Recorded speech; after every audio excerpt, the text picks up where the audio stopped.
Hello everyone. Welcome back to the stream. It has been a little while since it's been a little bit since we did. Of course, we had the race of the weekend, 2.4 hours of Classic Le Mans, and yeah, it's a little while before that. It's been nearly 2 weeks since we tackled our first Le Mans Ultimate daily races. So yeah, let's get into it. We've got a bit of practice time before quali begins. Welcome. Um, yeah, we'll put on Sev mediums. This is a preseason race for series technically starting next week.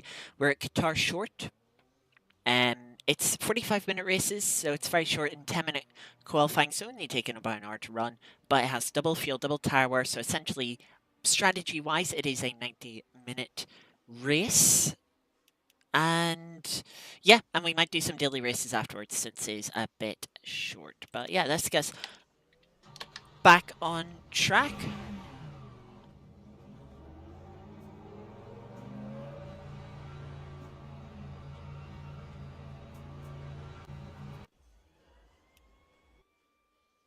Oh, it seems like they're fast forwarding qualifying. I didn't know you could do that on LMU. Oh well, right, so we will probably get... There is tire warmers in this series, so we'll go for that much fuel. It is a solo session.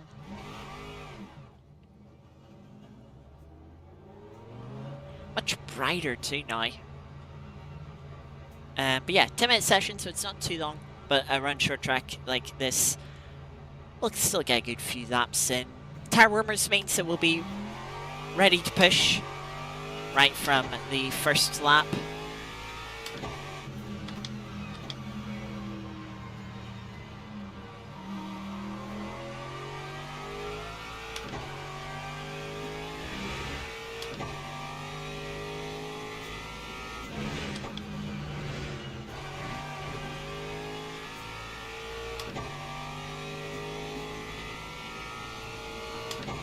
So yeah, something a little bit different to what we're used to. Yeah, Qatar sure done this track a couple of times since it released only in June. Certainly about a month and a half ago.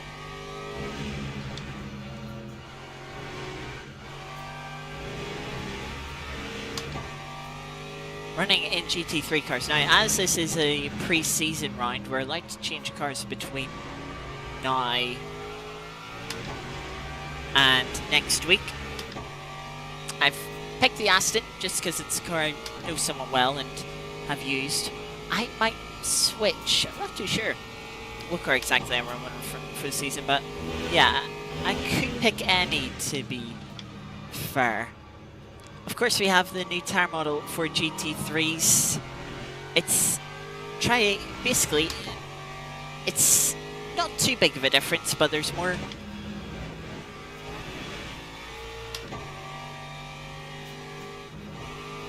forgiveness in the tires than Cutlass chicanes. Just a little bit too much.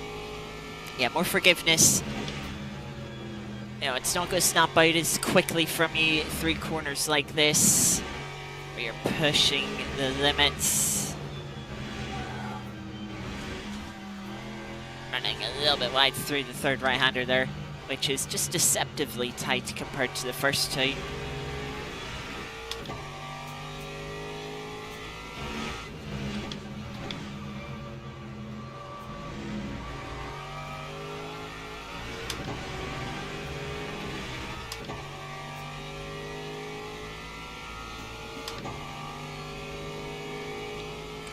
So 12.5 for our first flying lap. Of course, not a very good lap. Just fire the car into turn one once again. Much better exit.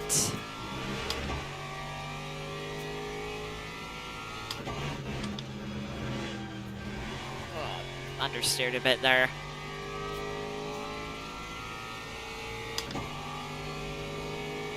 luckily the game didn't give us invalid, and we gained time based on when we lifted off last lap.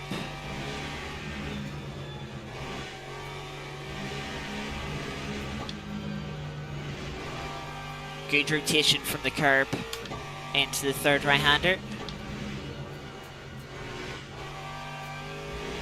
A bit of understeer through the penultimate corner as well.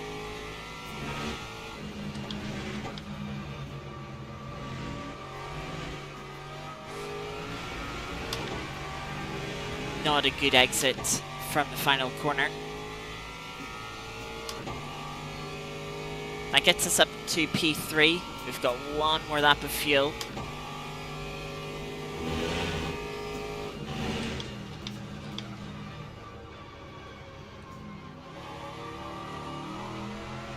Car sort of understeering a little bit through the mid corner.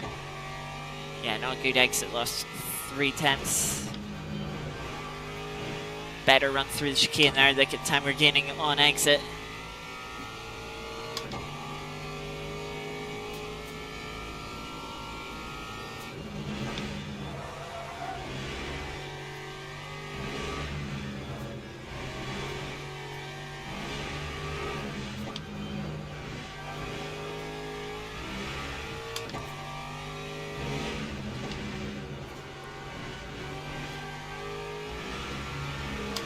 If we get a good run through the final corner, could find a little bit more time.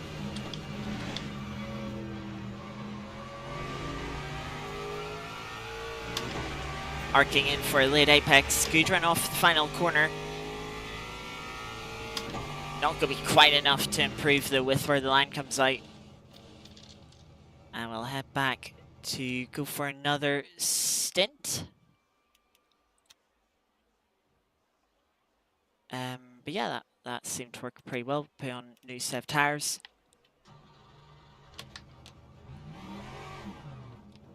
And we will go again. Currently sitting in P4 within GT3 class. 10th behind P3. Good gap to the cars behind. Hopefully we don't end up in a little bit of no man's land when it comes to the race itself then.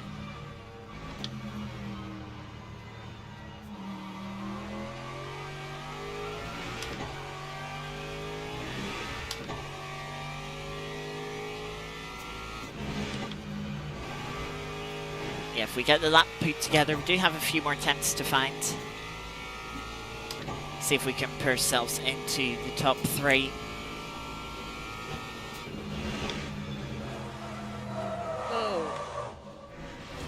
I'm going to have to reset because of that, yeah. And there's a good example. Despite the having more forgiveness in the Tyre model, yeah, tyres can still very easily slide out from under you. It's not like the previous Tyre model before the June update where you could really push the tyres, really abuse them, abuse the slip angle. Not a thing with these tyres. So we get bumped down to P5 now.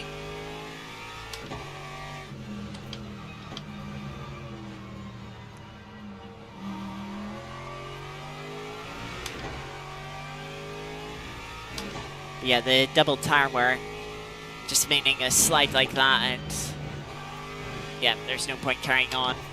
Tyre is pretty dead.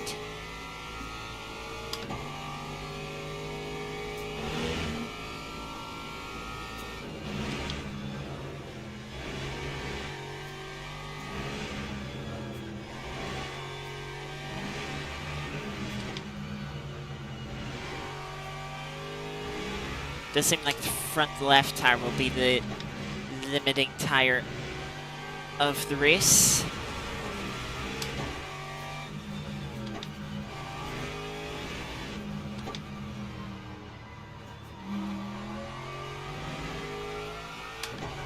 Fortunately, that has actually cost us a flying lap in this stint.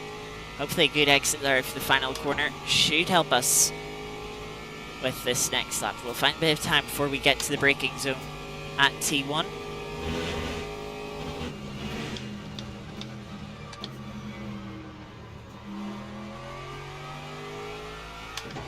Got the car turned in all right. Wasn't as good of an exit though.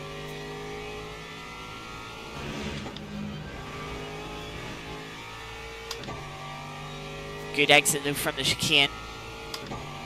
Gotta find us a bit of time as we come towards the triple right-hander.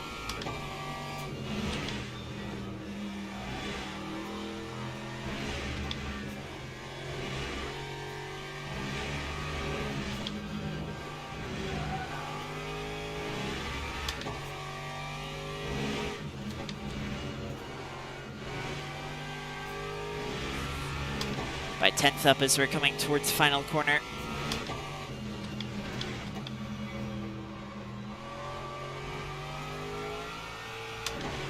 Rotating the car on par and yeah, good exit. Make up 2/10, that puts us back up to P4. One final lap now. See if we can improve even further.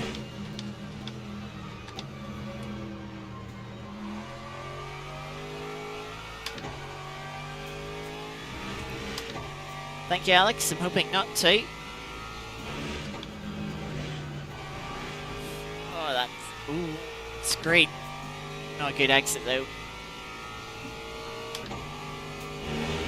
Already had one slight death in qualifying on an out lap.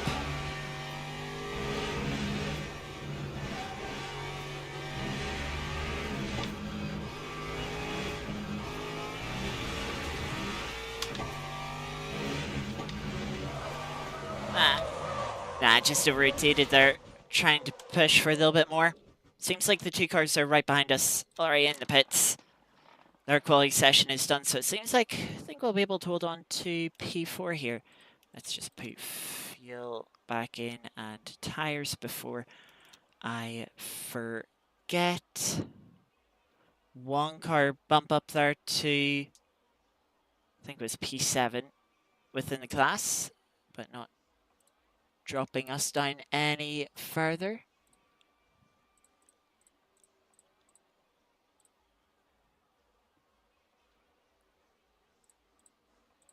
So we're looking at about 38 lap race.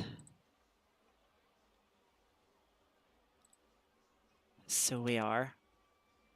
If we're thinking, if it says fuel can do 19 laps, then it looks like it'll be 2 full stints. We'll probably take 2 left-hand side tires in the pits.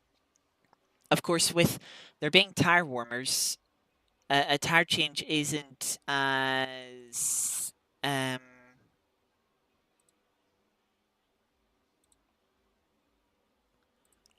costly because you don't have those 1 or 2. It's more like 2, 3, maybe even 4 laps around a short track like this. It takes to get tires up to temperature.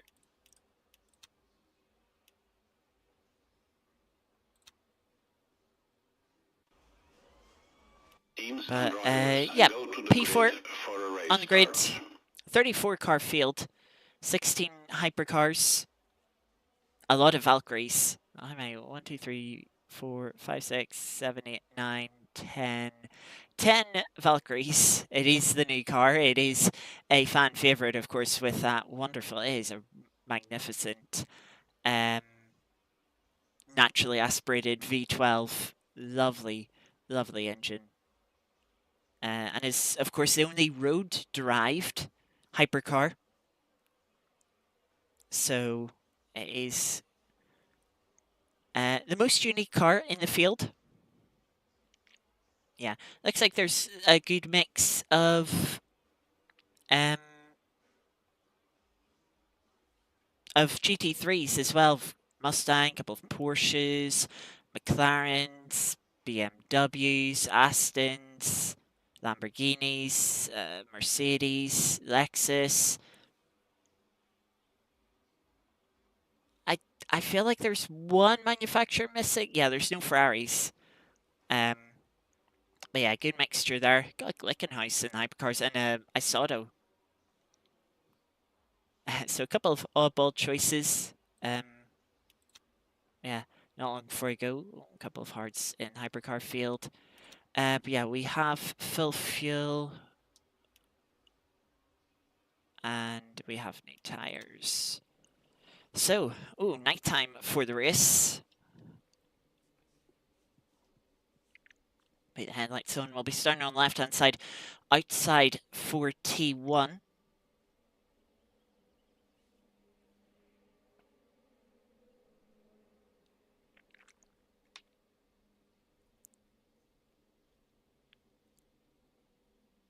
Formation lap has started.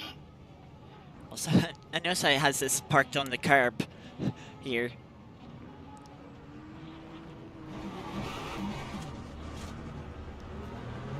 Driving off that curb wasn't the nicest.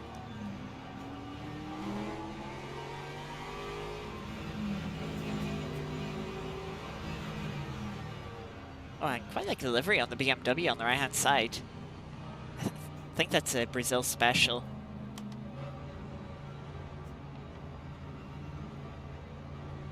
From WRT.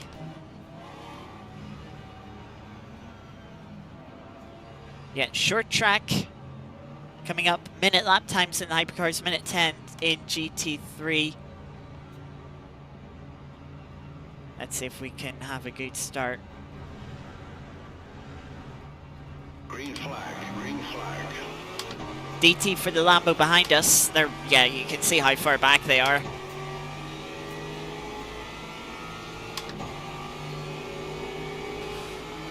Four wide heading into T1.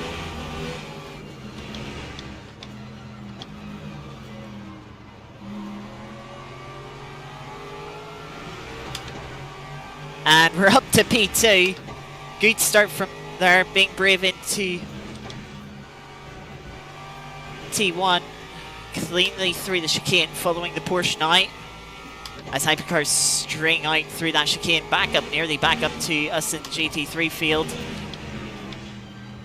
Closing in on the Porsche there. Not sure if they were lifting and coasting, saving a bit of fuel. Could be potentially if it is that close on fuel.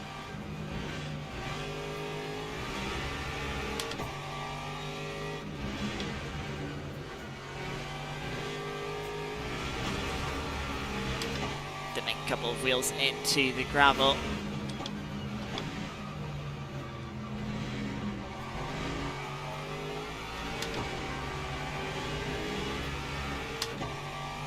A little bit wide there, but 0.5, I'll take that. Not a great line through the final corner. As we've the parachute that spun on lap 1, making their way through, putting a bit of a dive bomb on the Porsche.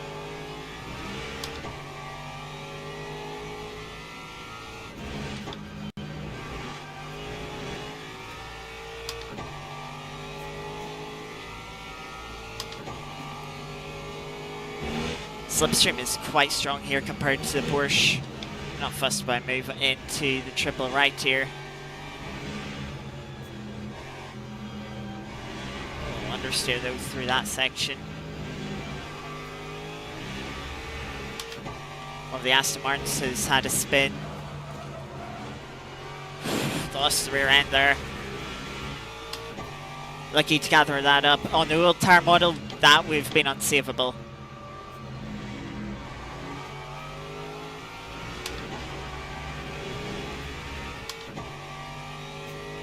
Annoyingly falling out of the slipstream just a little bit.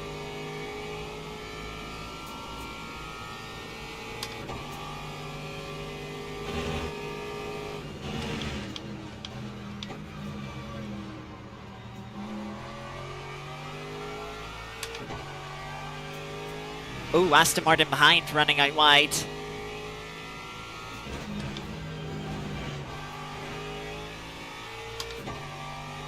Purple sector 1.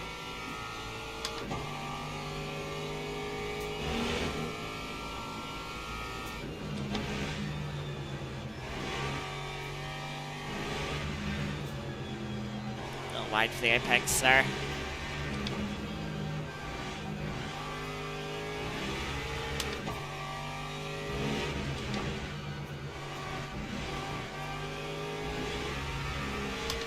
Porsche starting to pull away now.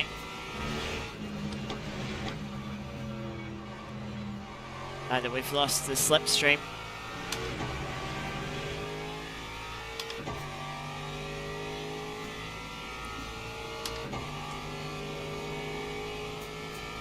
Yeah, good gap to the cars behind us.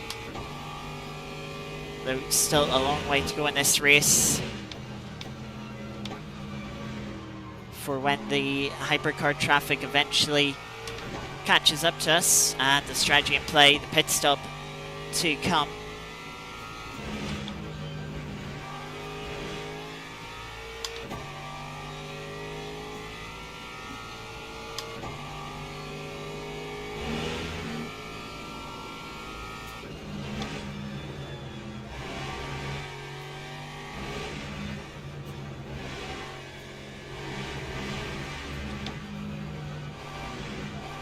Just going to be a little bit careful through the triple right-handers throughout this race. As that front left tire wears, the car's just going to understeer more and more through there.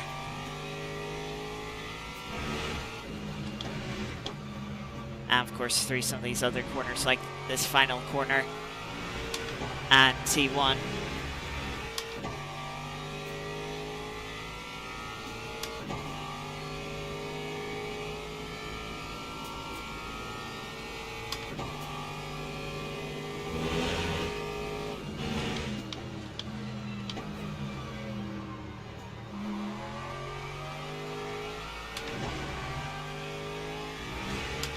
Hypercars not too far from catching us to lap us for the first time, or to lap the field. I didn't get the turn in there.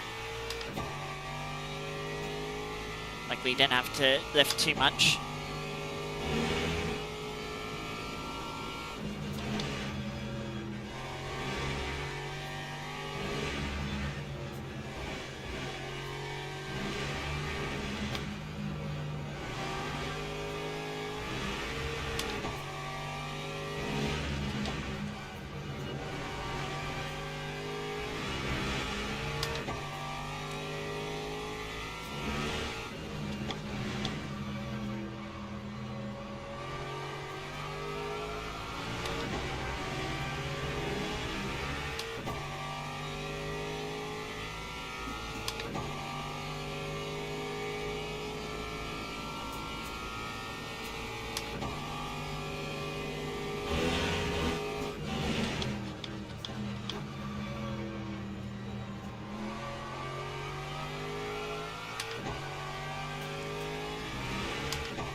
So at this point we're just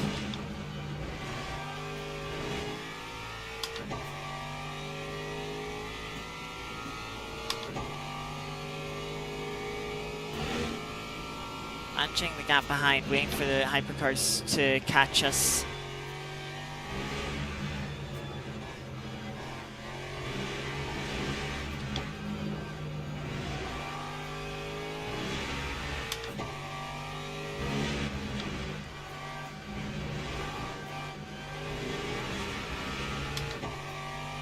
I can see the hypercars in the relative now.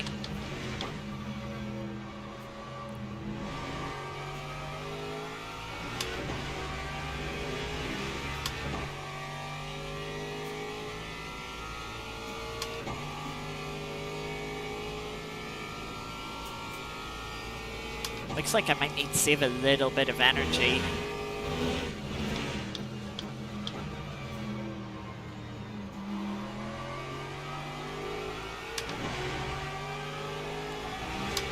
Here they come.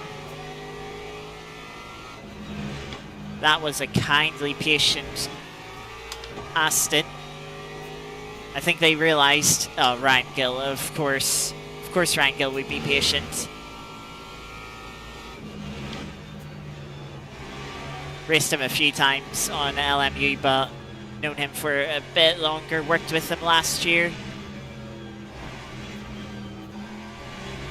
Though that Porsche wasn't very happy with how they were passed through the triple right-hander, but it's just that series of corners where it's going to get awkward.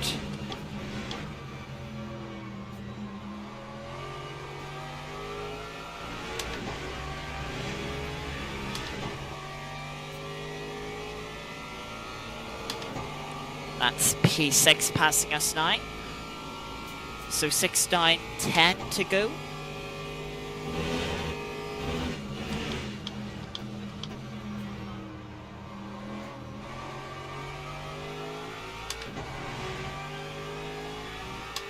Porsche in front loves a good flash, don't they?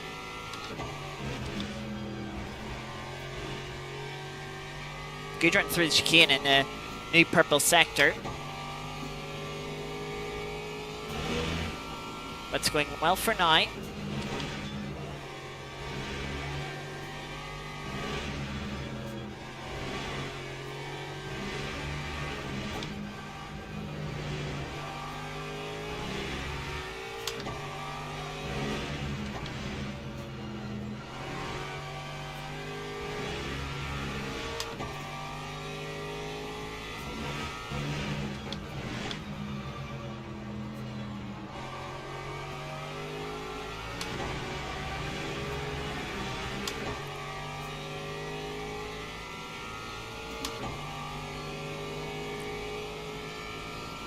So that's P9-3.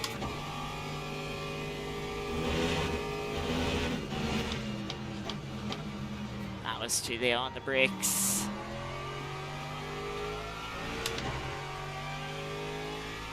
Still extending the gap to the car behind.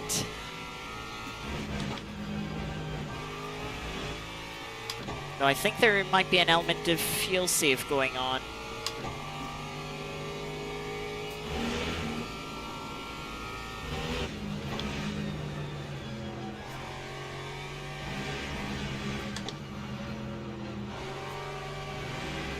I could just see that Peugeot going for that move just in time.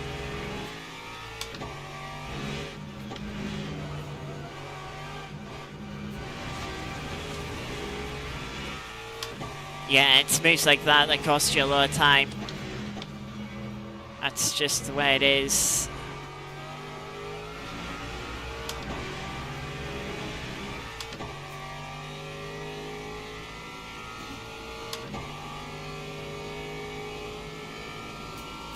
Yeah, I'm going to need to save a bit of energy.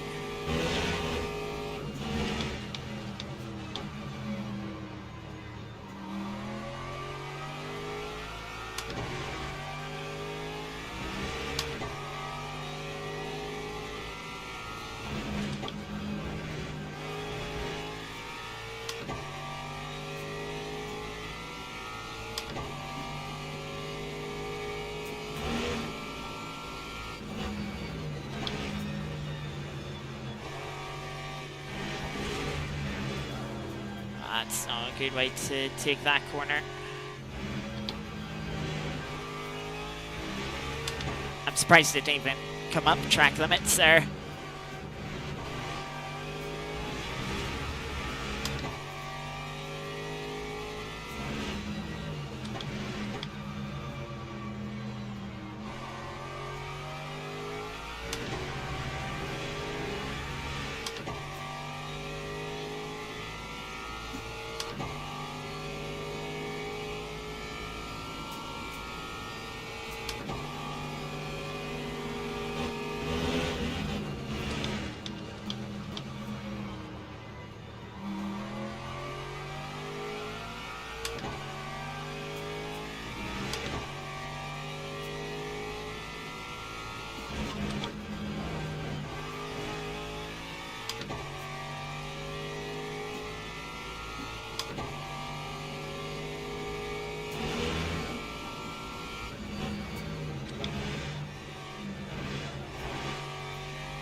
Steer.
understeer through these right-handers is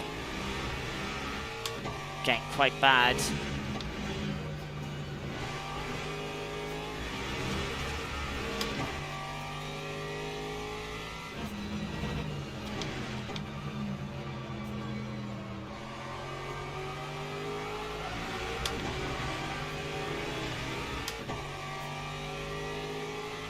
That's the leaders lapping us for the second time. So in 15 minutes, we've been lapped twice. So we should expect to be lapped 4 more times throughout the remaining 30 minutes.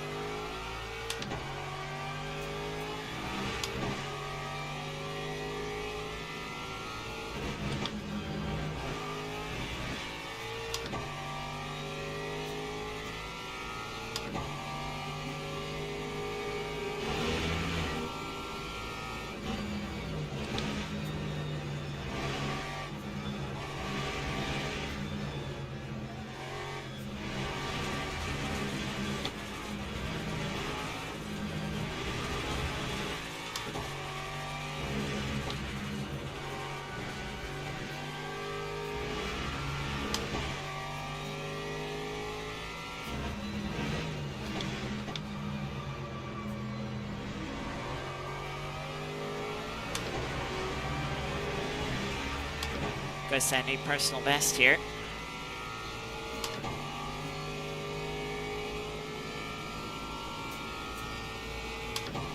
Yeah, it's traffic giving and traffic taking away at the moment.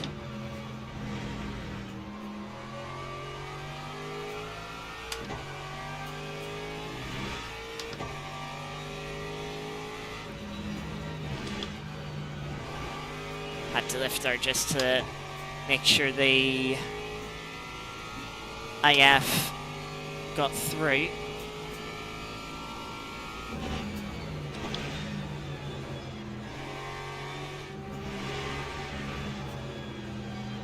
Porsche finding themselves out wide. We're lapping GT3 cars now.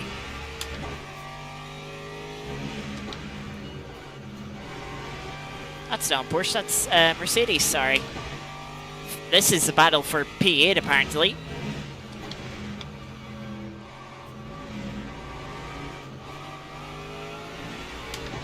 Seems like a lot of GT3s have died this race.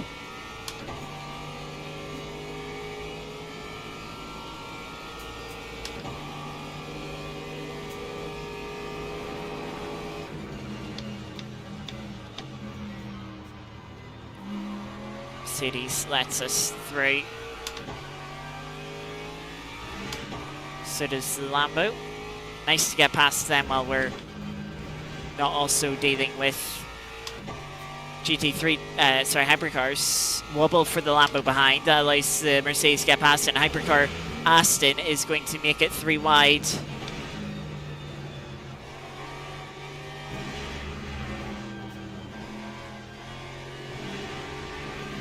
The Aston running hard left-hand side tires.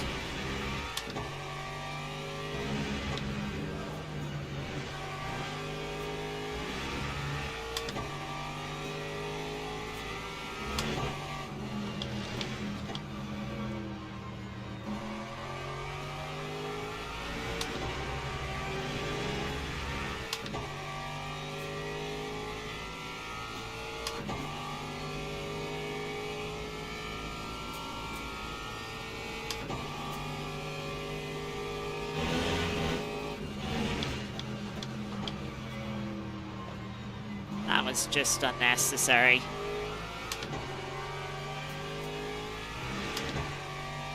I just had a good feeling that Porsche was going to go for it.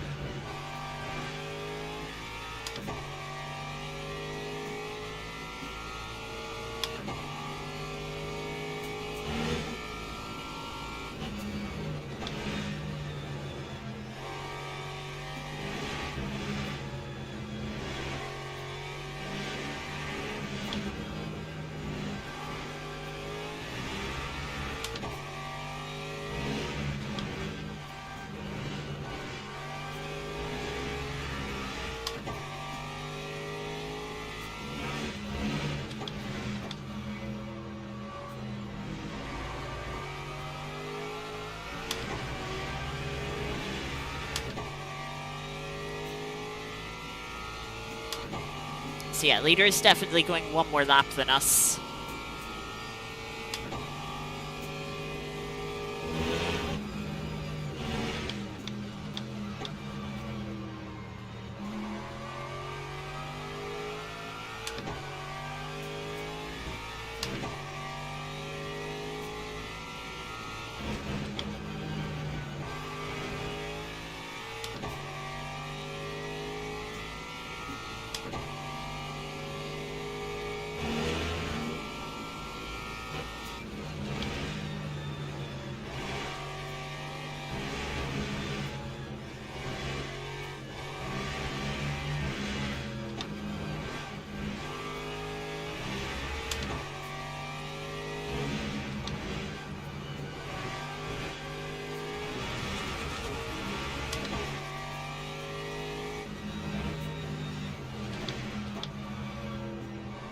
Managed to lift and coast my way out of that track limit warning.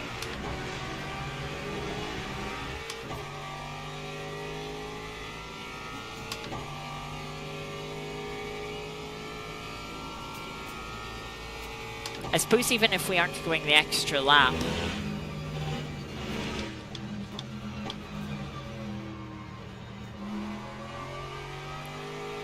just saving like 2-3% could save us a second in the pit stop.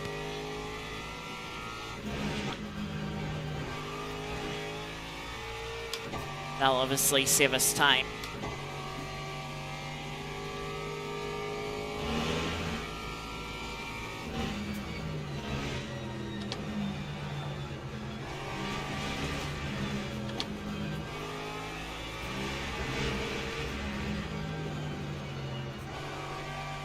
That's a bad run through there.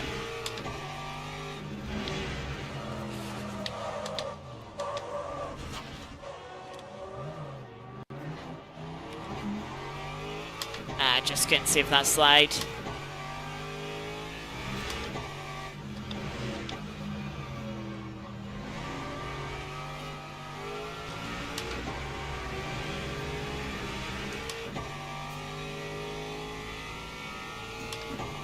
Right, pitting at the end of this lap.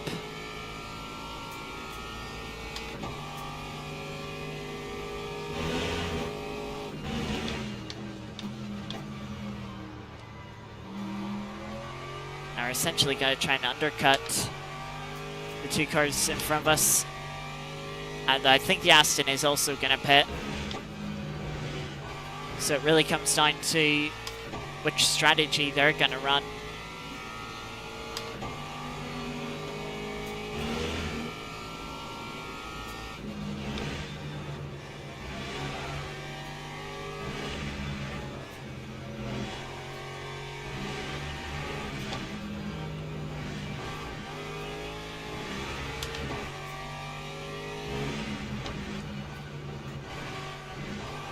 Aston getting compromised into the penultimate corner.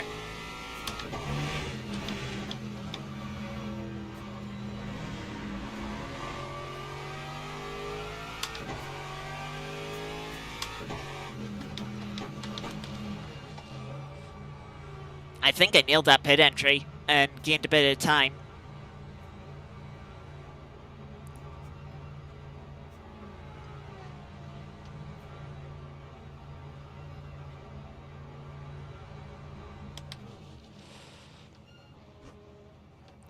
So there we go, 44-second pit stop. Just making sure the engine is still running.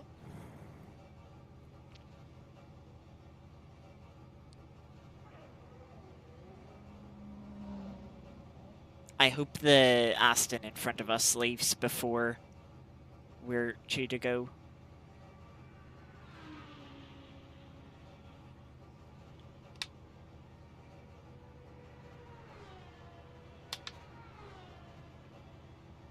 Nope, won't bite.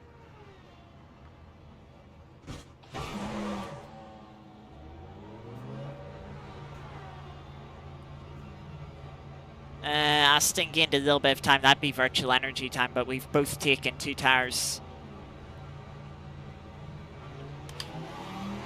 Oh, they go DT. That makes things easier.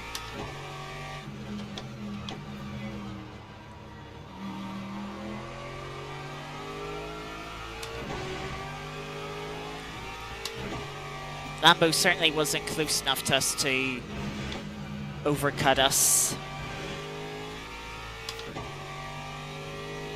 And yeah, I don't think we'll be catching the Porsche.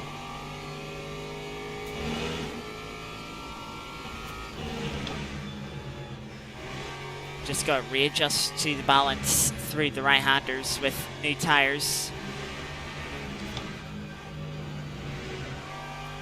Cars is going to be a little snappier, not as understeery. Of course, it's not going to have changed too much through left-handers.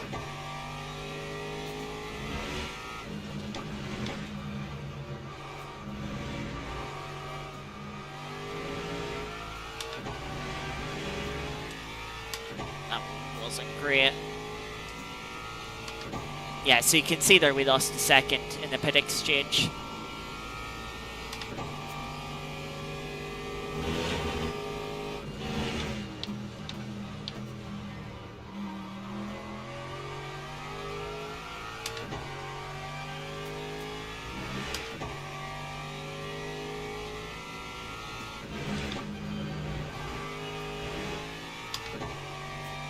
Of course, we do have all the weight added to the car, full fuel, even if we're not quite as heavy as we were at the start of the race from taking 0.01 off the fuel ratio.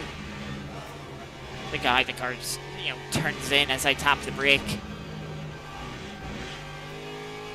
Much more responsive than it was in the last stint. I think I'm going to be a little bit more careful with the right-hand side curb into this penultimate corner. I think that's what has been causing my instabilities.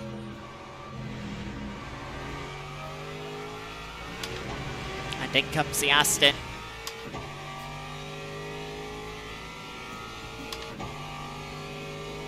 And the Porsche is already away into T1.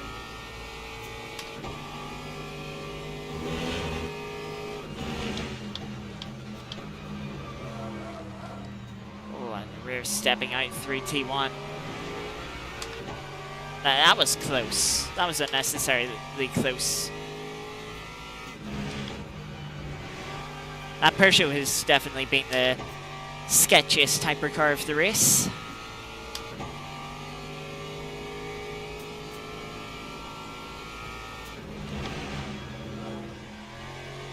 The Aston just fired it in there without second thought.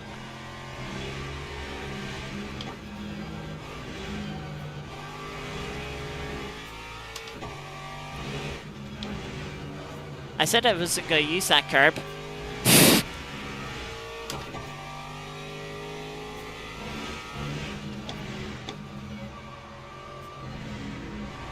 Nice to have a good laugh at a Hypercar that got patient and then threw it off.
The Porsche definitely has at least 2 new tyres. I doubt they have 3, which how much further they are ahead. But yeah, I'd say they probably put 12% less energy than we did. Nice to see another patient Aston. You know, the Porsche in that state just threw it into the corner. That Aston was more respectful, waited, didn't take unnecessary risk.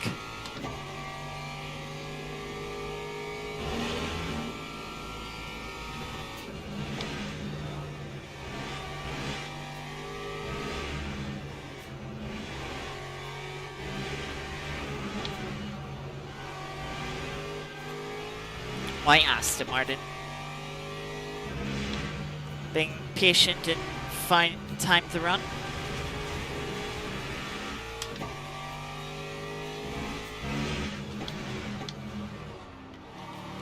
That was a stupid.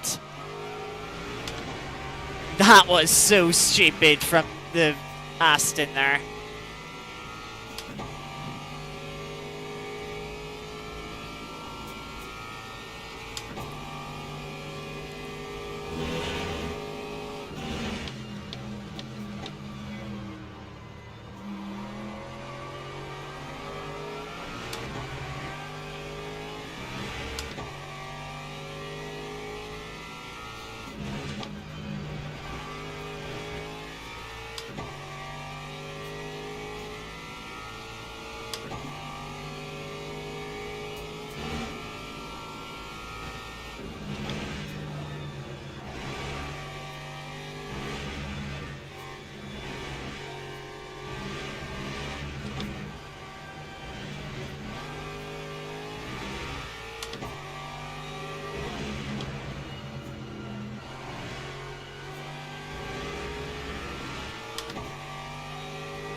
Thirteen and a half minutes to go at this point. We're just bringing the car to the end.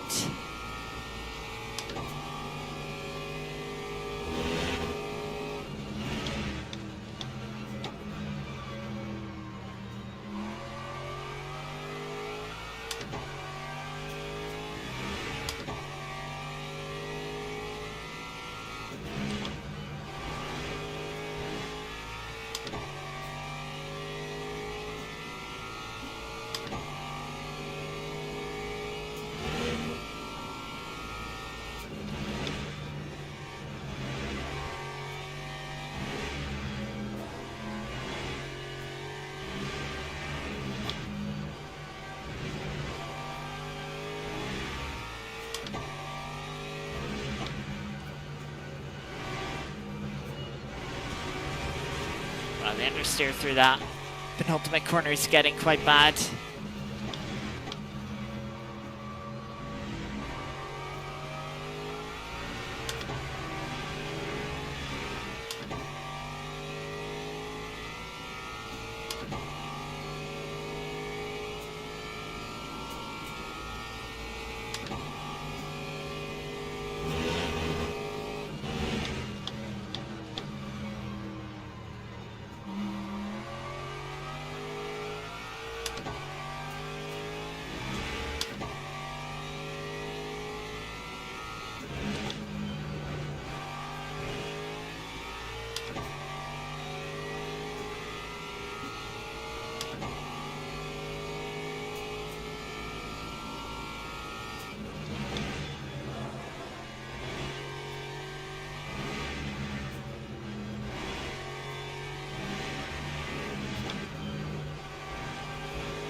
Porsche in front, I think, is saving a little bit of energy.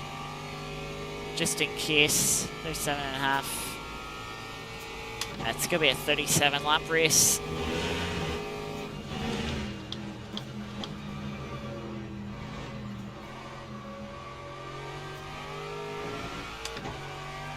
Where's that Aston coming from?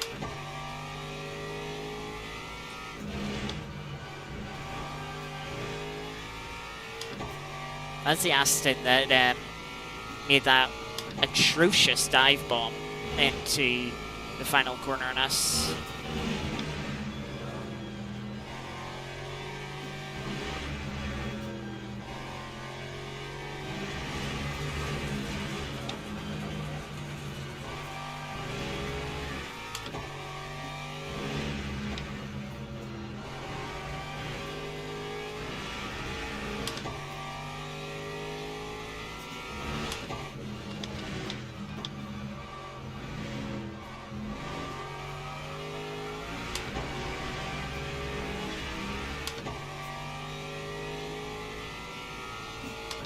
Mercedes behind is dropping back a little bit. Aston gap is close to a couple of seconds.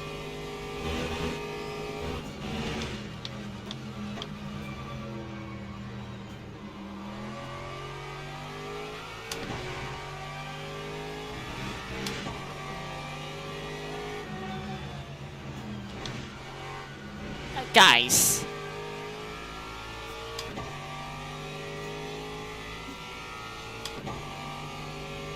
That was... Really? Oh, would you look at that? One of them crashed. You did not time that run very well. As the leader. I mean, they didn't hit us. There's quite a few people in this field that would have hit us there, I feel like.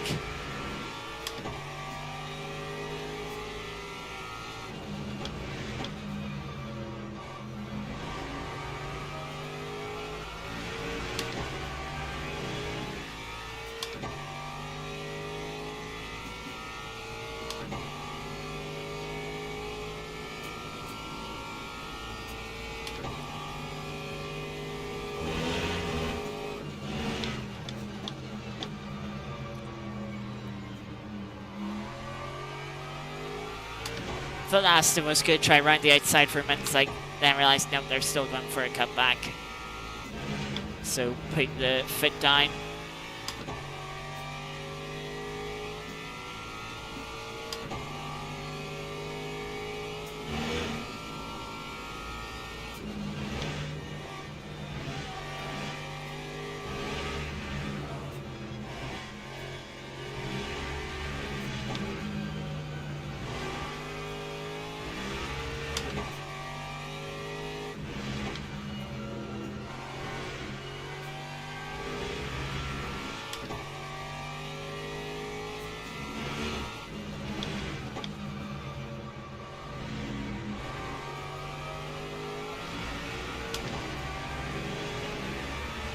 Battle starting to show between third and fourth. The Aston obviously trying to catch up after their drive-through penalty.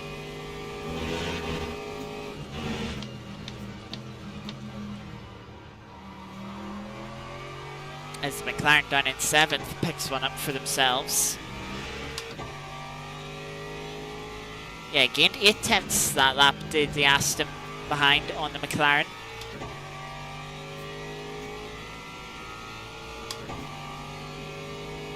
Three seconds back.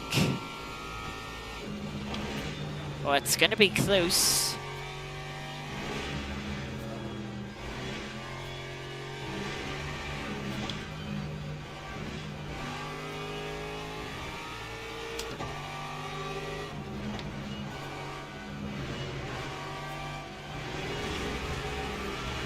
That second Valkyrie give me some anxiety there. It's like, please don't send it while you're trying to chase down fourth place. But no, they played it well. Oh, look at those lap times between two of them. 9:37, 9:38. Just 1,000th between them.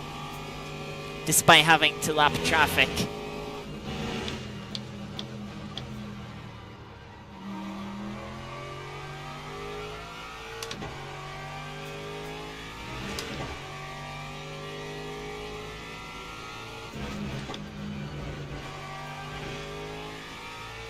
There's 6 laps to go at start of this lap with 7 laps of energy. So we are good to go to the end, flat out.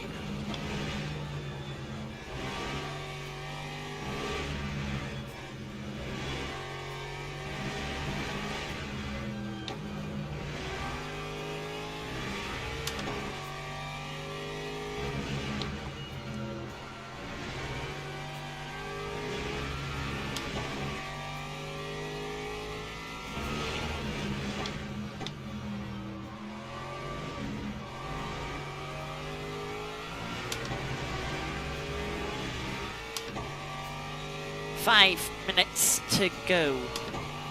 And 5 laps to go as well.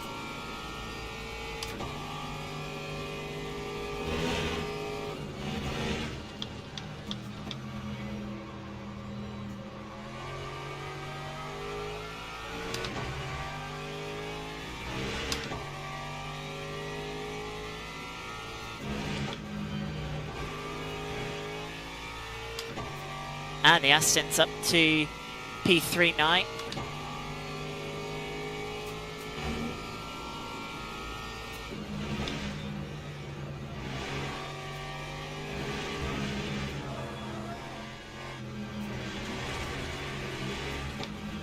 If you couldn't tell, the rear of the car had a bit of a slide through the first right-hander there in the sequence.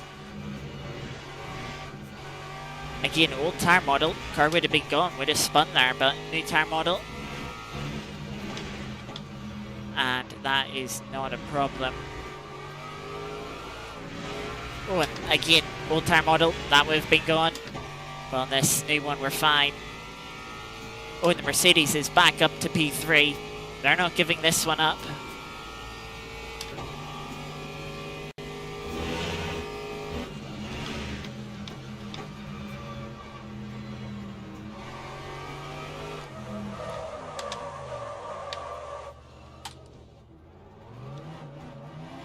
Again, we're just stepping out.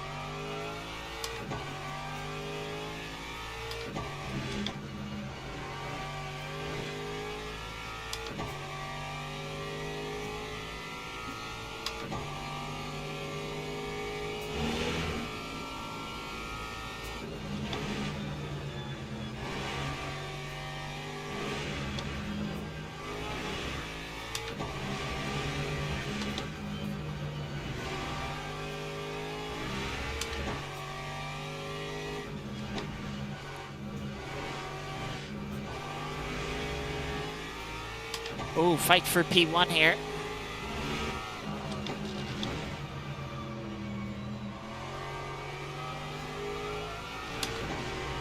And overall, in the Hypercars,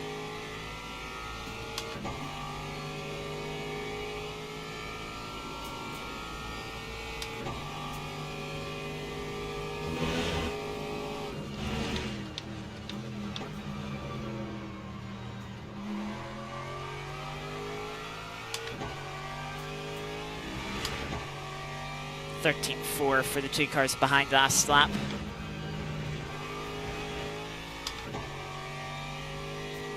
So really starting to fight.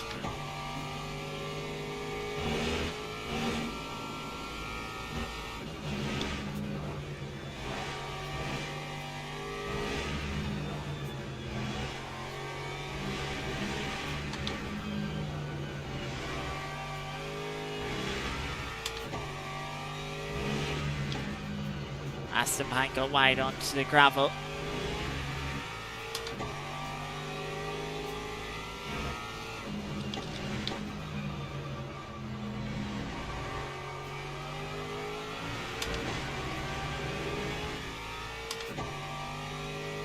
Two laps to go.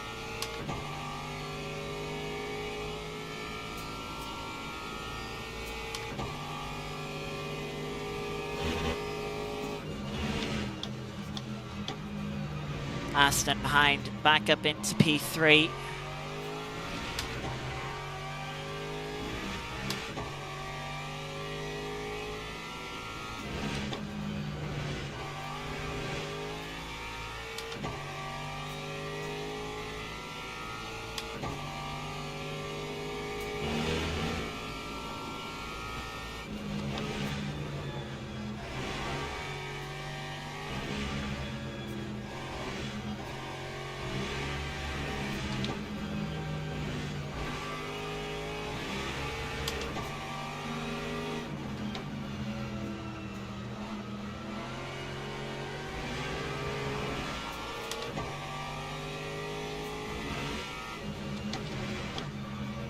My Cadillac's now showing up as P2.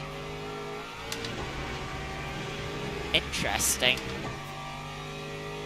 Well, time runs out. That means we start the final lap. We'll still have 3 more hypercars, starting with that Valkyrie lapping us on this final lap.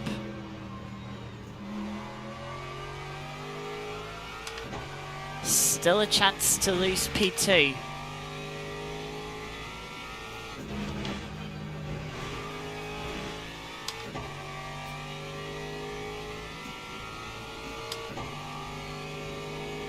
And they're going to catch us in this section. Triple right-handers.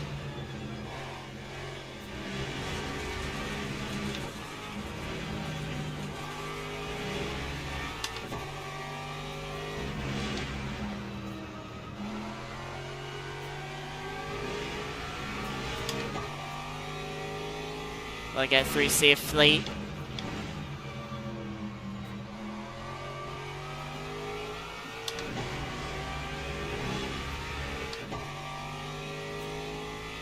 Come across the line. We'll take P3. Or P2, sorry. Not P3, P2.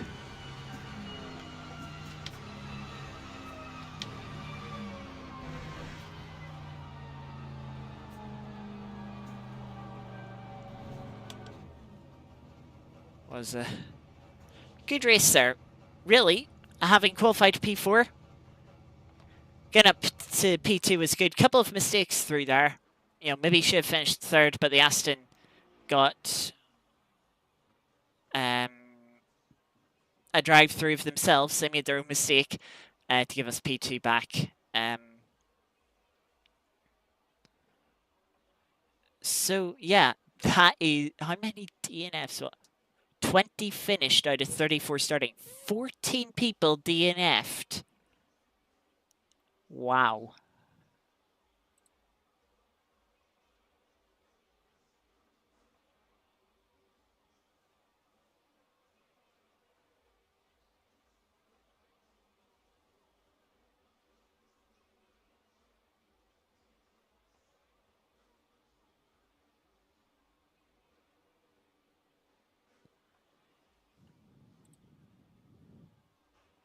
But yeah, good fun race.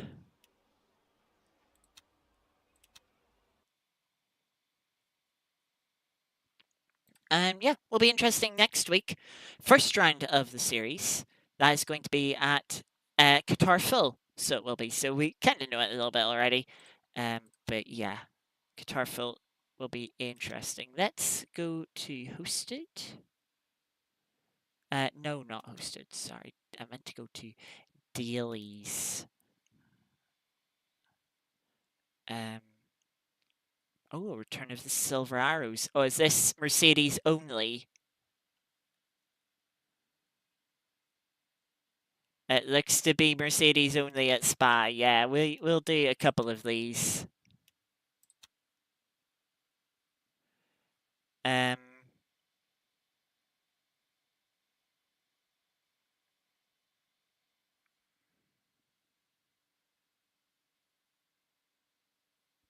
So yeah, 12 sets of tires. That should be enough. For the session. Yeah, try out the Mercedes. I've already driven the Mercedes once. I drove it yesterday afternoon when, again, Bailey hosted some races, so I tried out some cars. It was good fun. So it was. The Mercedes felt good, so it did. I can't remember if it was here at Spa that I did try the Mercedes or not. No, I tried the McLaren round here. And yeah, that's good fun round here.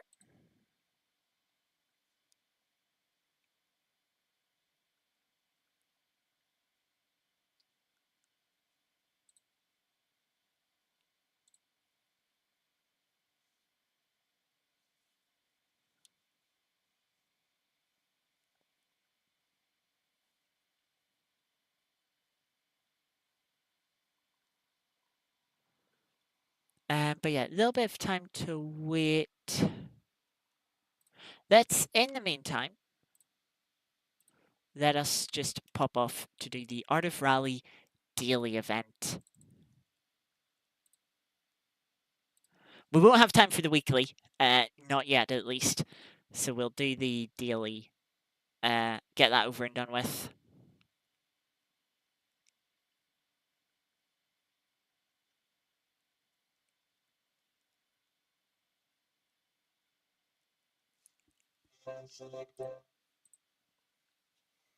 And yeah, we'll just leave the wheel there. So let's see what we have for the daily event on here. Leaderboard. We haven't done this in a while. We didn't do it Saturday because I was way too tired. We have Group 2 kart, Norway, 4.4 kilometer stage in the snow, or on the snow. We've got a mini. Classic mini is always good fun.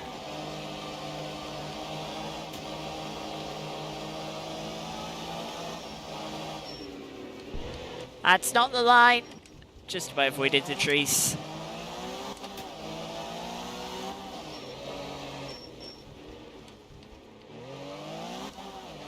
The gear shifts take so long. That's twice now. I've just been waiting for the gear shift to finish to pull away from a corner that I've not got quite right. Yeah, so we'll avoid shifting all the way to first.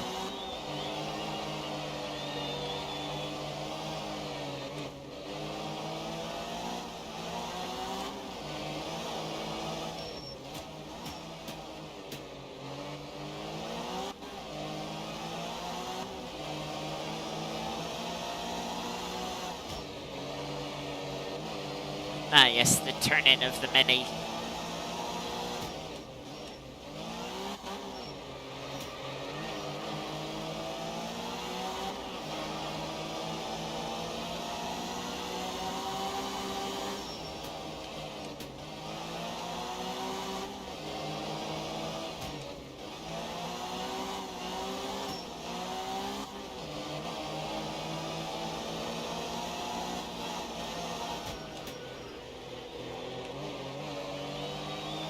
I didn't get down to second gear there, but the pull away from third wasn't too bad.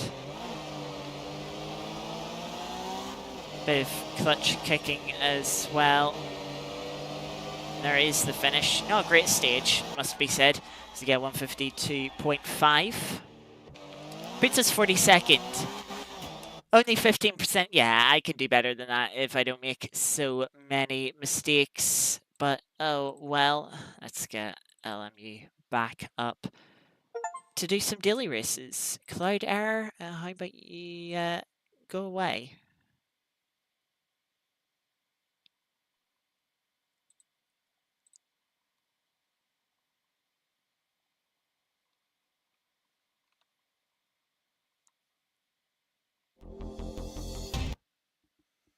We'll skip that and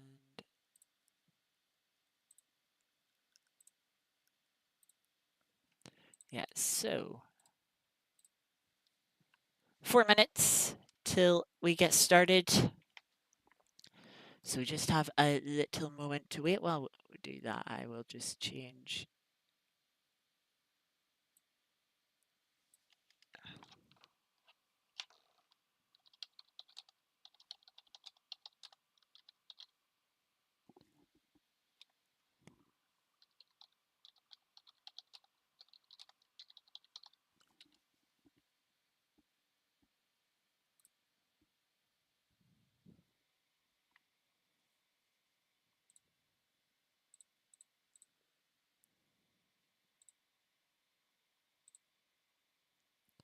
So, yep, just a little bit to wait.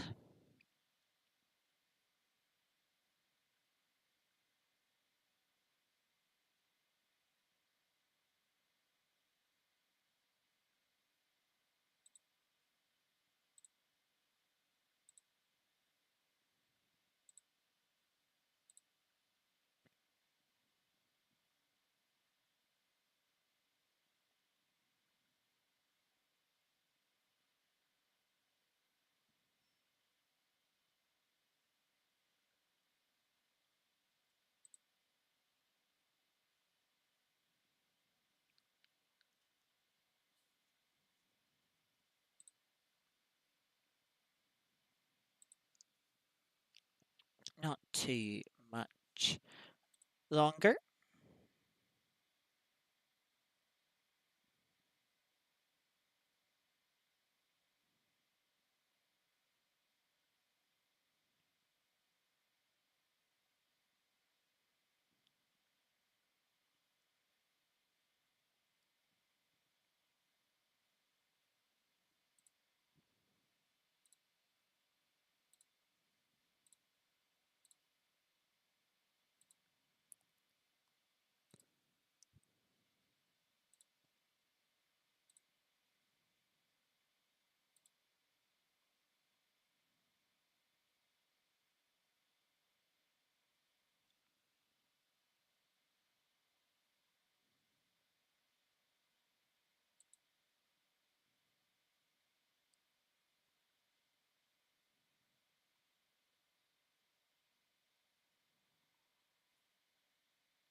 So, 600 people signed up.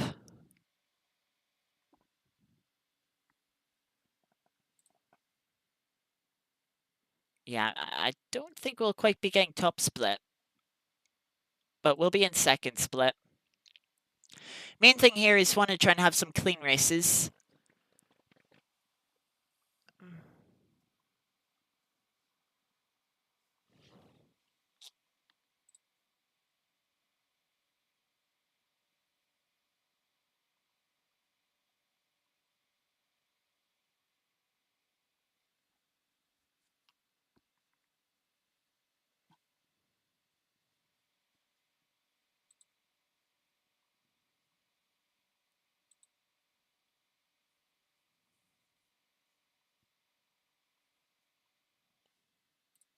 There we go. Let's get in. We'll do one or two of these. See how the first one goes, then we might do a second one. If it goes well. Yeah, Spa. Spa did get a little update. The curb that you can see on your screen at they come through the left-hand part, the second curb, is a little bit flatter now. So it's a little bit easier to ride over. It's not going to bounce the car up as much, which is just a bit nicer.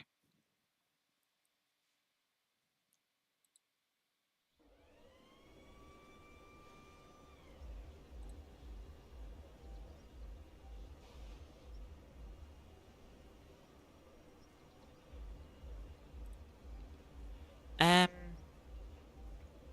so yeah, second split of 33, and we're number 2. Oh dear God, that's not what I wanted. Just more likely to lose out. Spa will probably be a 9-lap race. But I would like to try and qualify on pole. So we'll put 3 laps of fuel in. Understeer, okay. One of the things I do like with the update is now if you hover over this question mark, it tells you, it's a little bit, tells you a little bit more about tire management, and it specifically states that practice sessions allow unlimited tire use, and that the limited tires are the tires available for qualifying in the race. Oh, someone really just has to be revving, don't they?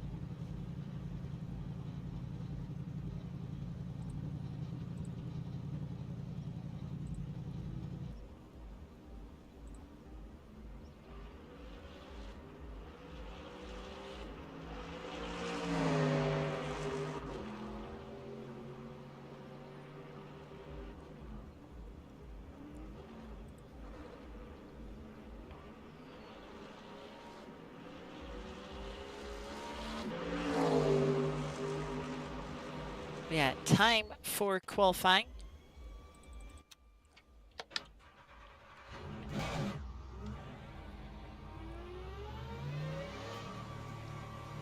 And again, we do have tire warmers, but we won't get ASAP to give ourselves the best chance of having 2 flying laps.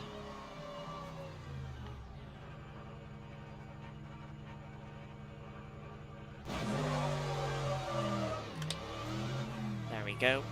Had to wait a little bit on the light to change.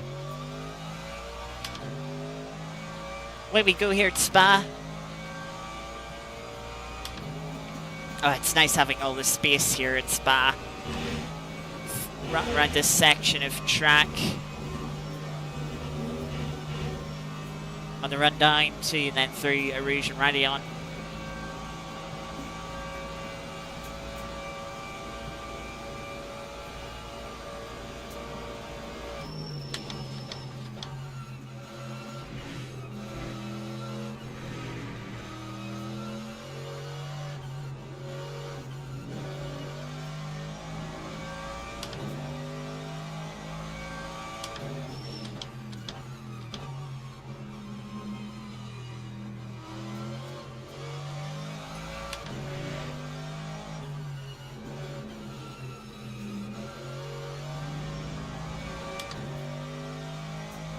Conditions not too hot, not as hot as they were at Le Mans a couple of weeks ago.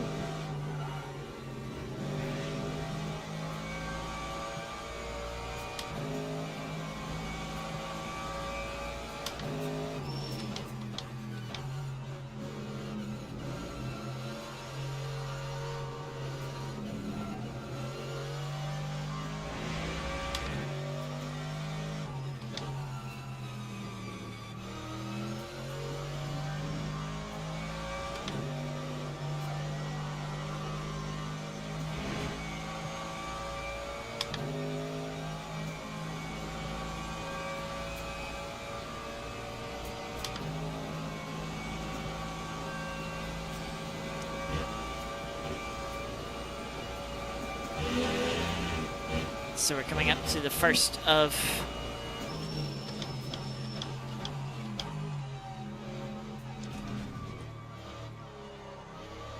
two flying laps.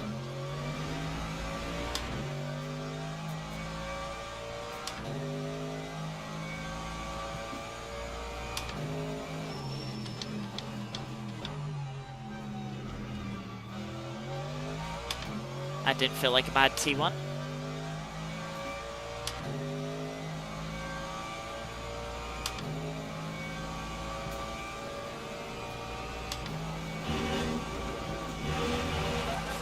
Oh no. Oh, darn it. Yeah, that means no qualifying.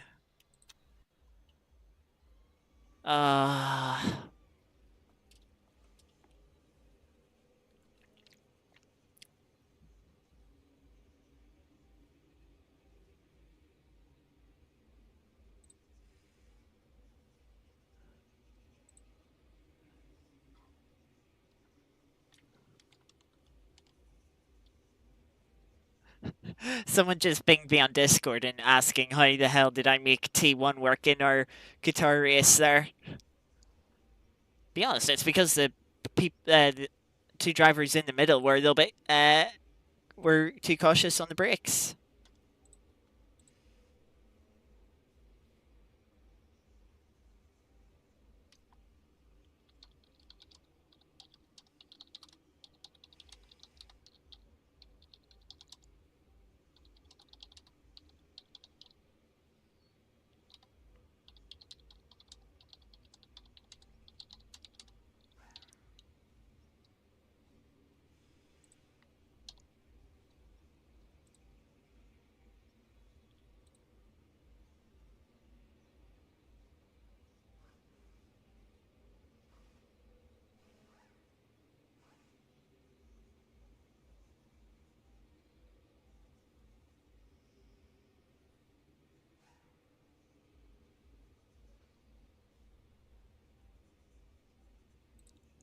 Yeah, wait to see what lap times we get. Should start to see some lap times in fairly soon.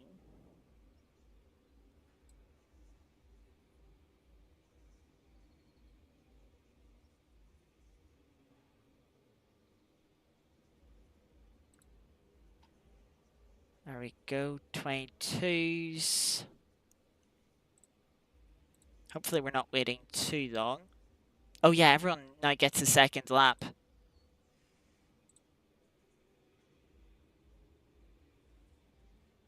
So we're going to be waiting here for another 2.5 minutes. Unfortunately, with the point at which I crashed, wouldn't have time to get back out to do a second out lap and get going again. 21.7 now.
So we'll hopefully see some the second laps in soon.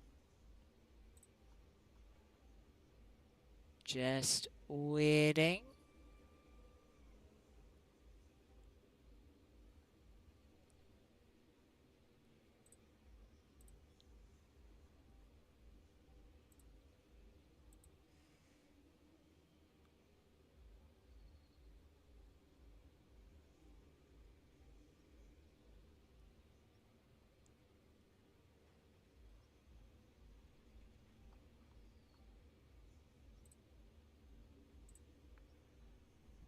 Seeing a couple of improvements now.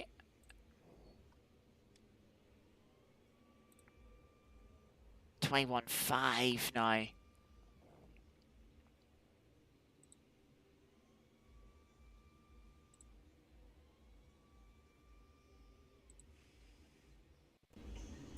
Teams and drivers go to the grid for a race start. Okay, so we're going to want 9 laps, I think. Fuel seemed to be relatively safe. Also won't put in these tires. Yeah, don't feel the happiest with the car, but not much. Can't do anything about it. Yeah, starting 21st. We can only go up from here. So we can't. Seems like everyone else is being a little cautious. So yeah, that person, 26%. That's not quite right. Yeah, there we go, 48. A lot of people going for 48%. Which is 1 lap safe.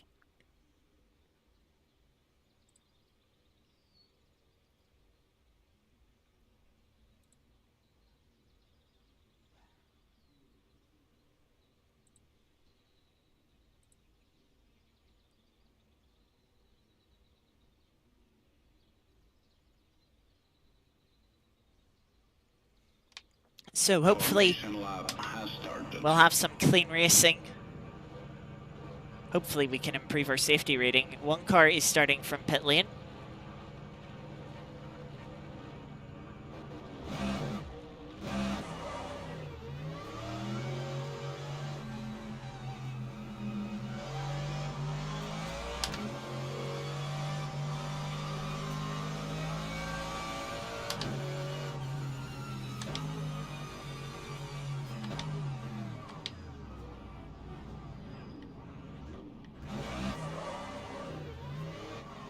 Well, it's not my fault everyone in front of me slowed up to 7 kilometers per hour.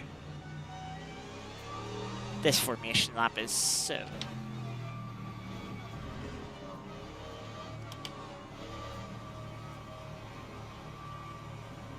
Please don't give me a penalty. Green flag, green flag. Didn't give someone else a penalty though. Look at my car's just swerved to the inside.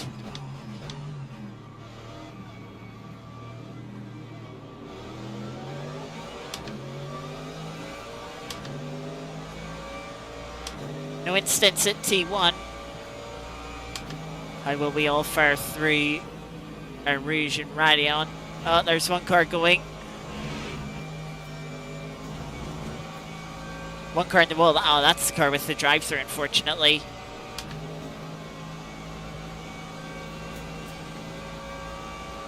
Well, 3 wide, nearly 4 wide. They're trying 4 wide, I think, in front.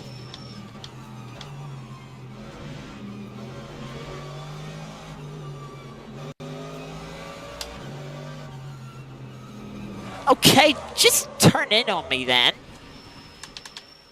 And because the clutch doesn't want to work in this game, it's like, oh yeah, to stop clutch abuse, we have to disable it. Car stalls and...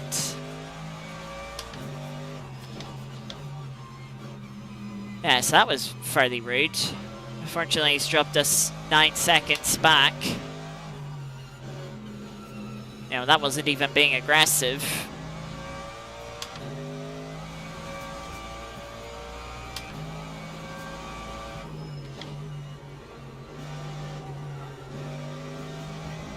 Just doesn't feel like it's gripping up through Pillon.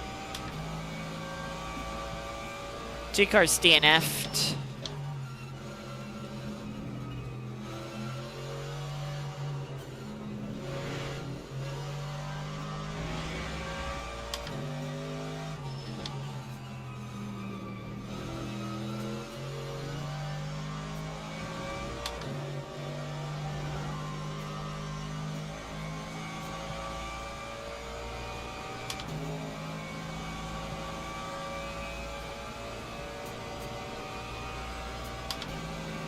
Not a big fan of the shift lights on the mark. Don't feel very informative.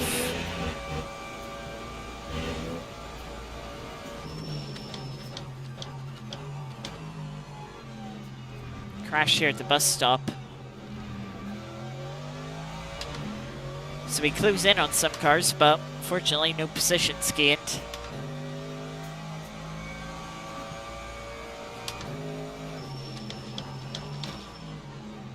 Of course, might have some understeer from the front end damage that we were given.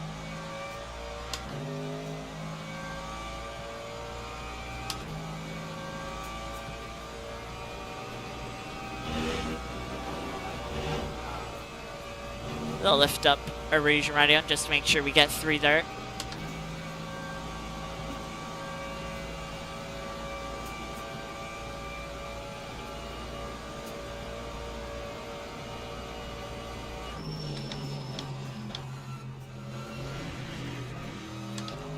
I keep making the mistake of turning into early to that right-hander and using too much of the curb.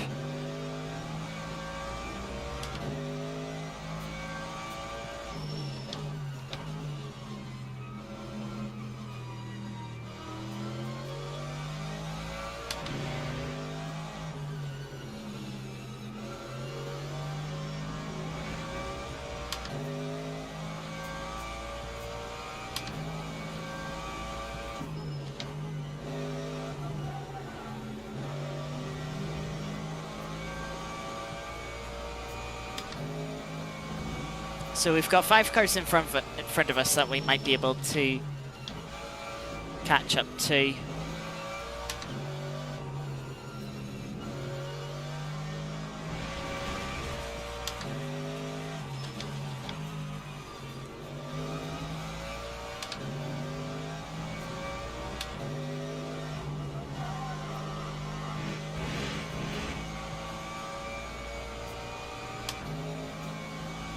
No purple sectors.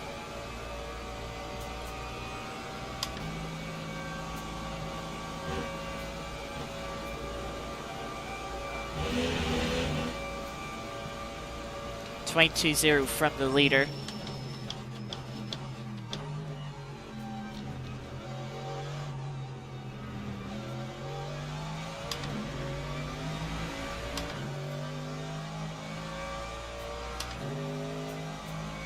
.4 seconds slower, blimey.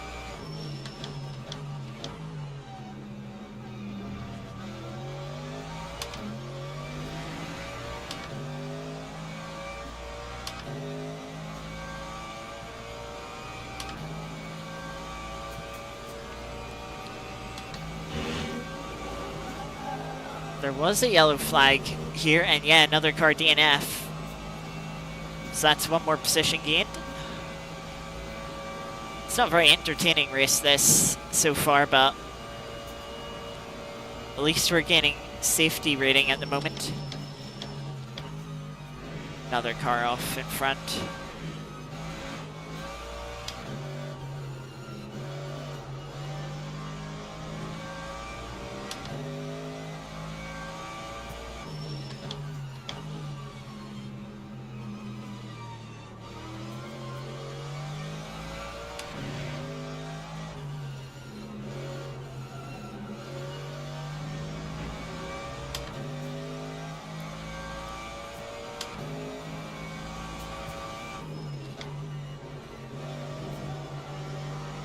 Got quite a train of cars in front of us.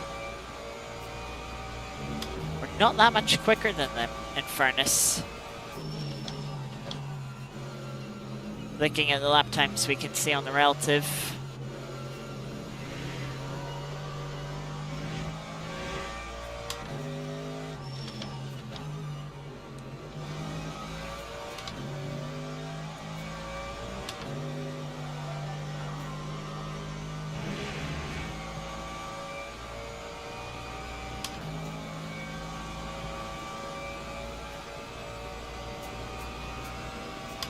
Side by side in front between the two black cars into Blanchement, one of them max out. And they lose out another spot. And they fire back into the chicane. Yellow car now being attacked.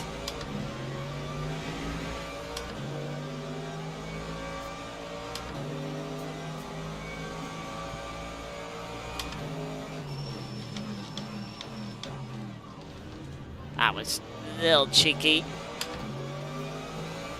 All concertinaed up a little bit. Car comes out of pit lane. That's another position gained.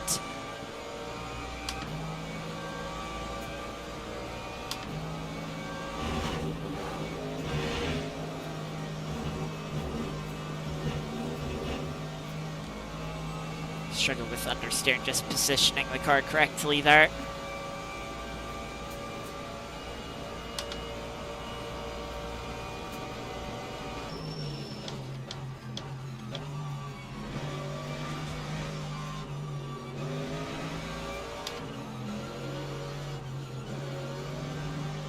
I need to stop giving little bumps to this Mercedes. They're early on the brakes. We'll try around the outside, but it's too long of a way round. Side by side in front, big slide from the black car. Just backing this whole train up.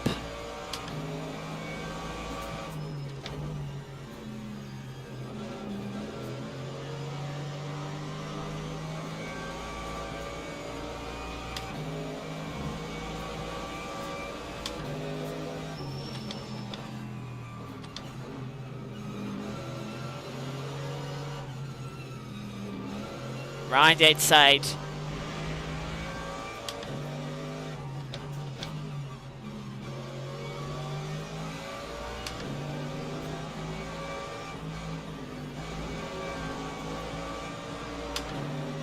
Oh, that's not a great place to be. The other silver Mercedes is going to come back at us.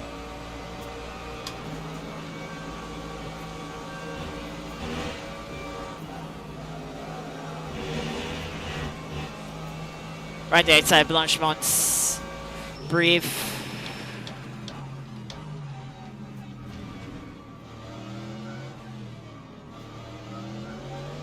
Now this is some good racing now, but it's not going to be doing any good for a safety rating.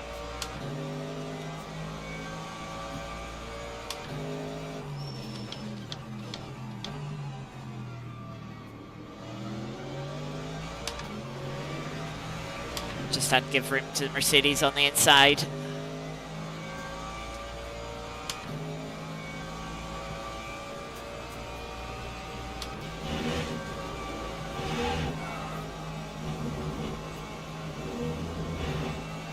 In the slipstream now. Wasn't the greatest run through a rouge from the car in front.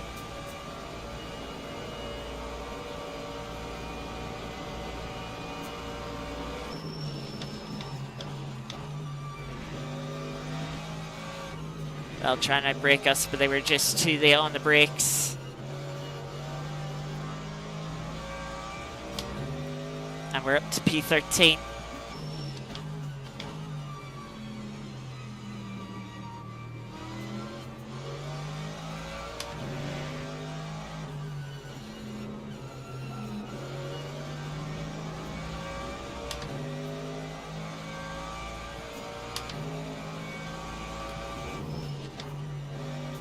Two more cars in front of us, so we could potentially get past.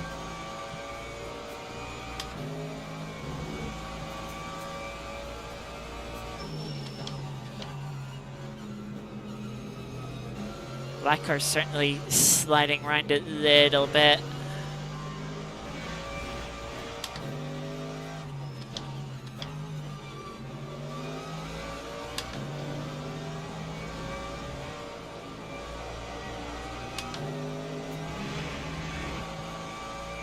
Certainly close enough for a good bit of slipstream.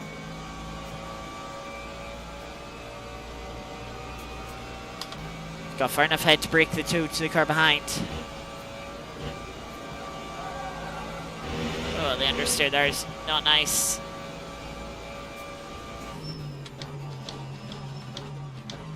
Now that went green and then decided to go yellow again. That's not fair.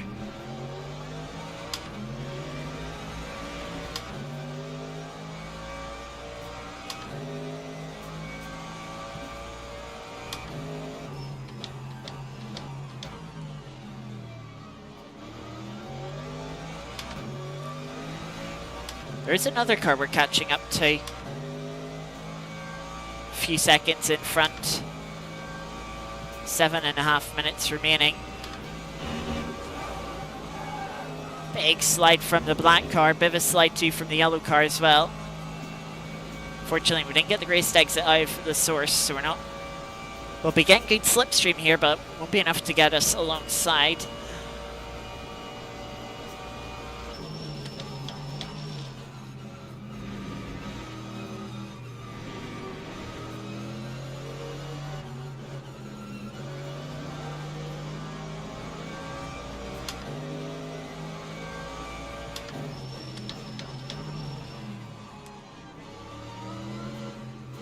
That was a dive bomb and a half. That was real cheeky.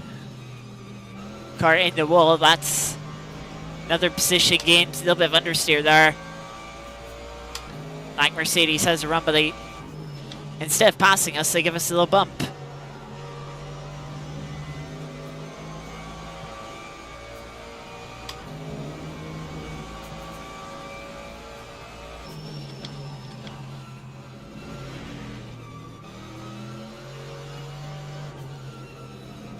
Certainly struggling with understeer more than the black car, but they're struggling with oversteer. They've spun the car.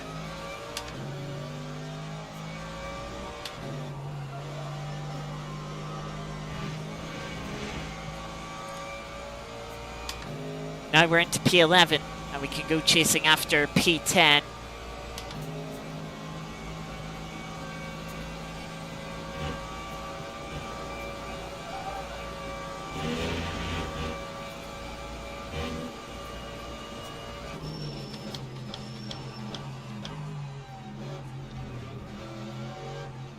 Yellow car all over the place through the bus stop.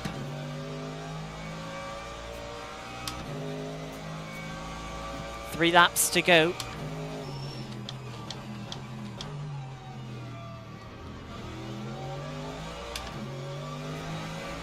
Really good launch out of the source for them.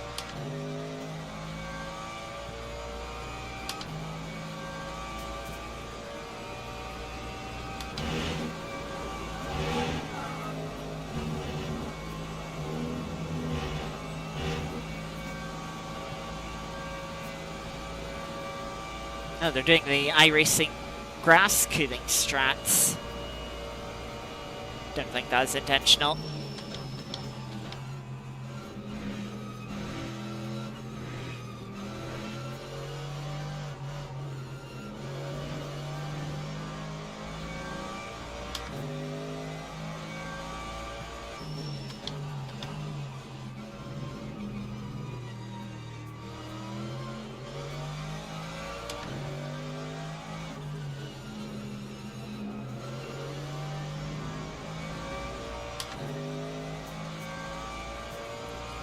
Three seconds to the car behind, so we've well and truly broken away from that battle.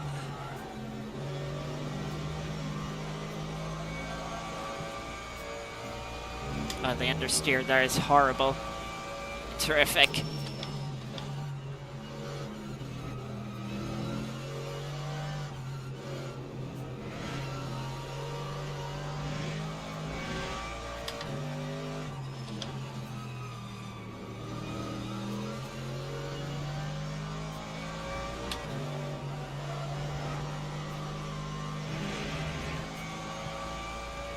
The understeer for this car isn't too bad on corner entry. It's really mid-corner that the car just understeers.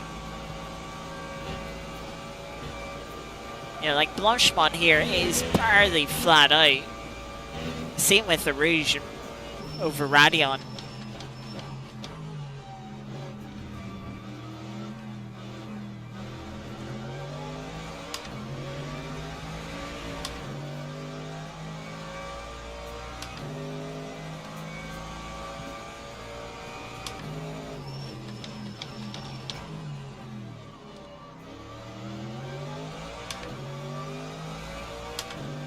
Turning traction control down a little bit, trying just match the yellow car's drive. Just feels like out of every corner they're just getting the power down a little bit better than I am.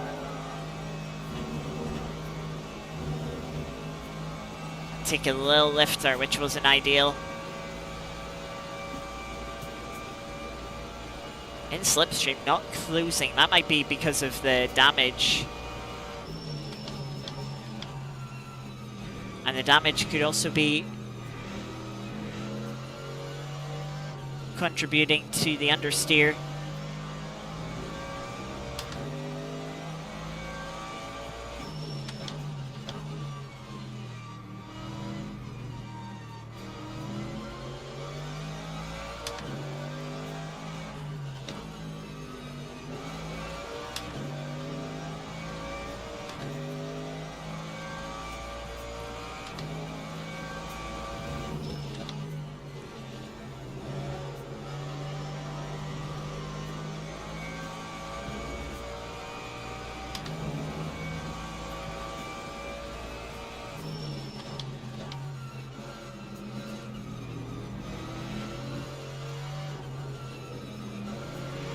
We're not quite going to catch the car in front.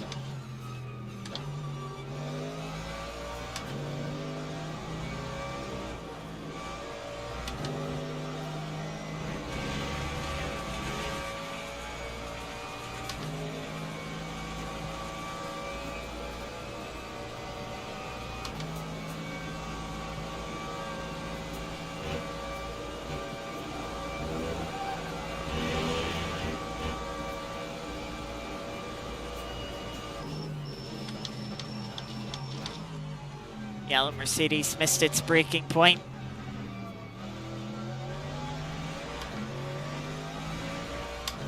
Trying to defend into Blanchemont. With 1 lap to go, that could be a free position for us.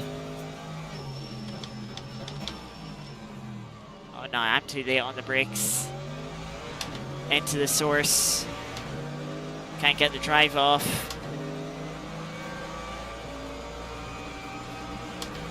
That's an unnecessary tap. Big snap for the yellow Mercedes.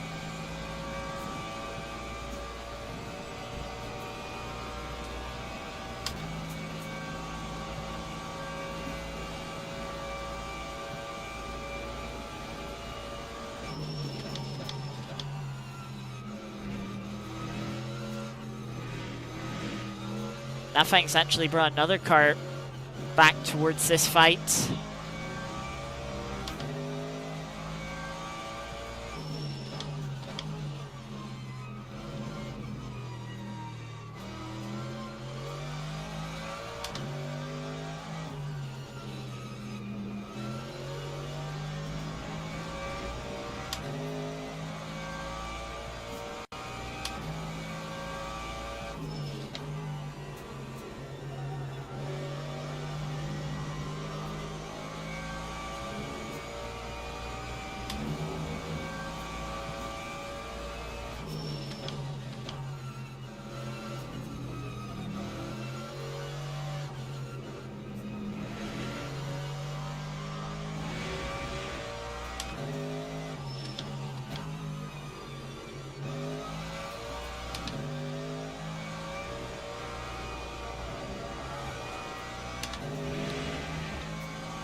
So, having messed up our qualifying lap, make a mistake through a Rouge Radion,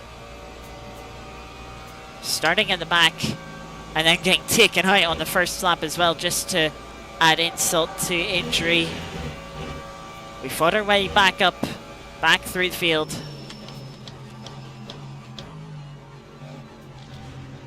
Yellow Mercedes still missing its braking point into the bus stop.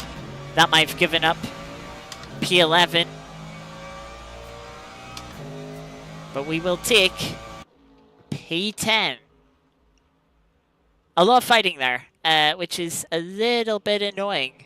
Because that's, you know, the fighting was great fun. And, like, the only thing that was really, like, bad was the thing that spun us around. Every other little bump was just racing. Like, having, like, 5 cars in such a close...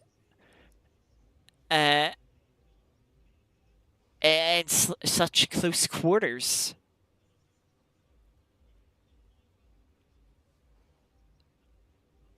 Yeah, you can see the complaining in the chat.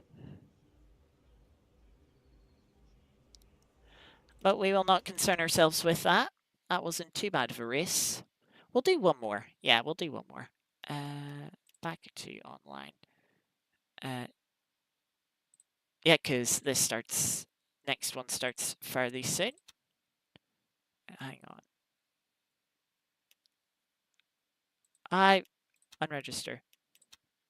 Register. I'm going to go for the yellow car because there weren't too many of them. Results were ready.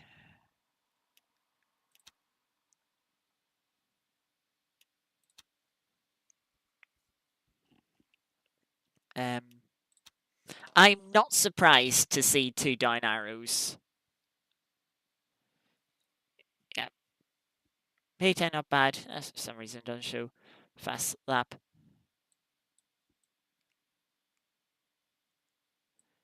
Oh, it's interesting how it's now like kind of... oh, you beat 0 drivers. You lost 2.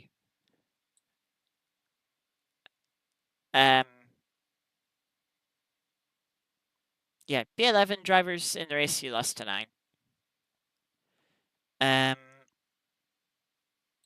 It doesn't seem to sort of compare to your ranking anymore. You know, it's not like, oh, we expected you to finish in X place and you actually qualified in Y place, you know. Qualifying, 2 clean laps, 1 contact with movable with the head to the barrier, which really apparently hurt us there. That's a little odd. Race, 4 clean laps, 1 invalid lap. Race contact, yeah.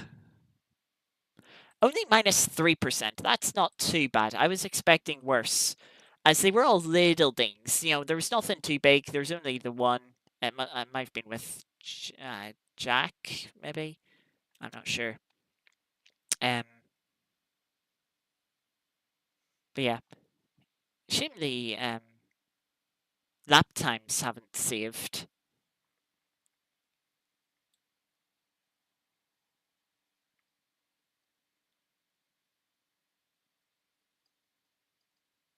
Oh, theirs has gone down 3. And I think we see who was being a little naughty. Down 2.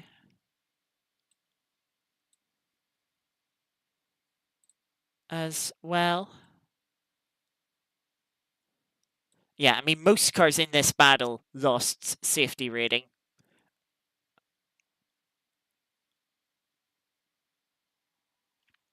Why? Oh, because they were in a battle.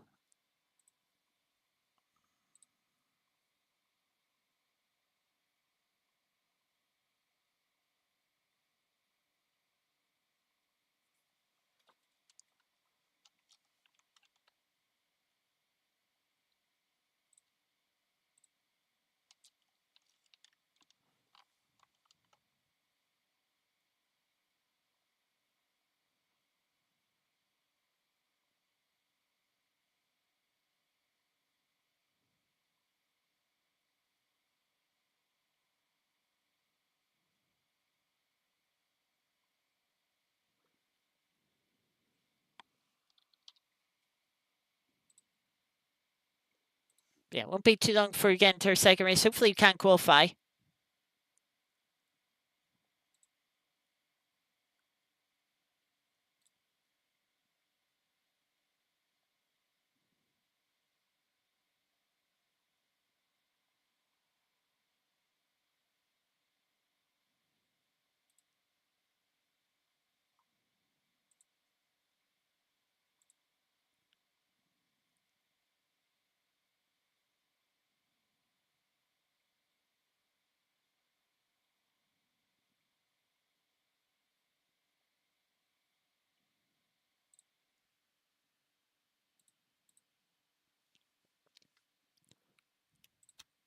So let's get.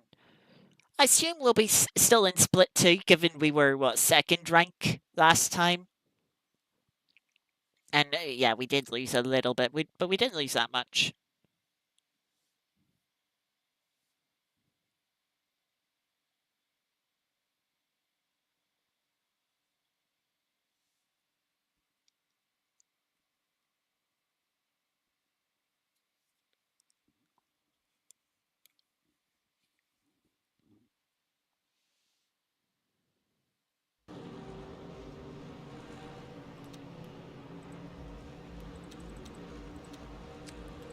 Yeah, so 3 lap estimates seem to be good. Onboard TC will reduce to 5.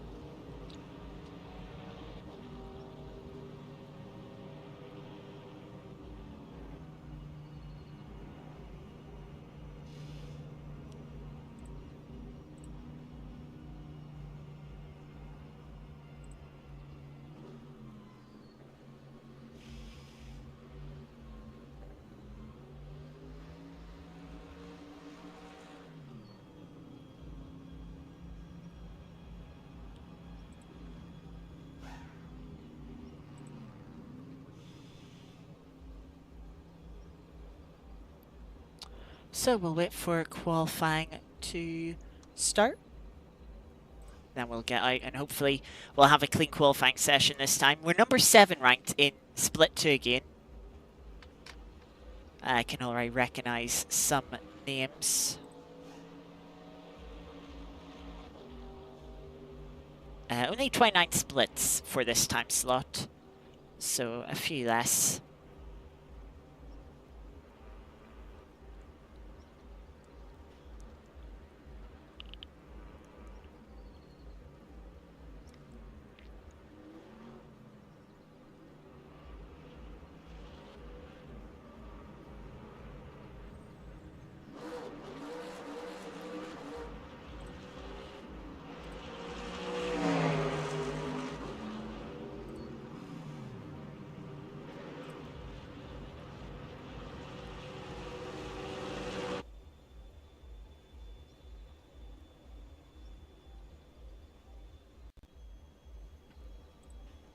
Right, here we go.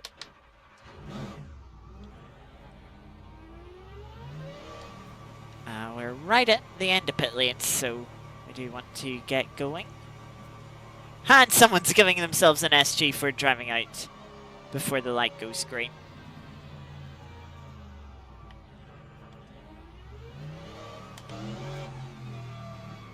That's clever now.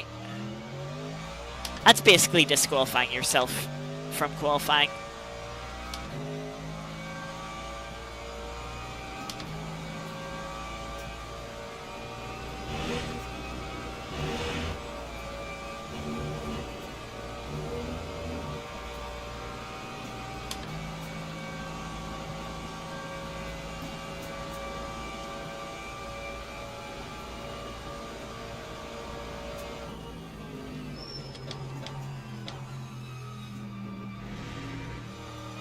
I kind of same as I did at Le Mans. I'm going to take it a little bit easy on the outlap here.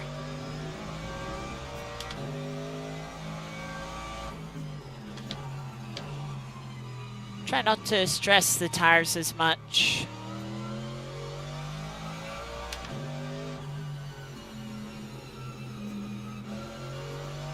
Try not to wear them out as much. Of course, Spa is quite a front-limited circuit.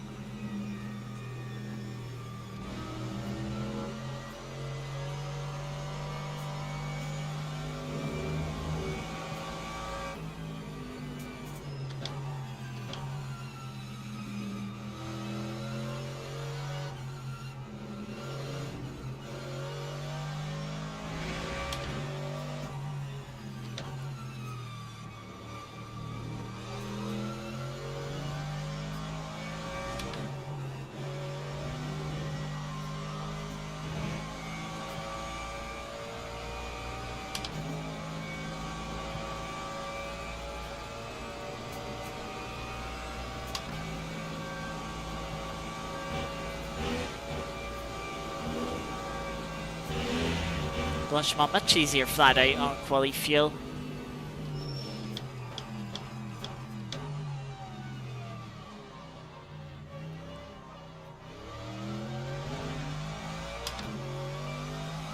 Hi Arbel, how was your race?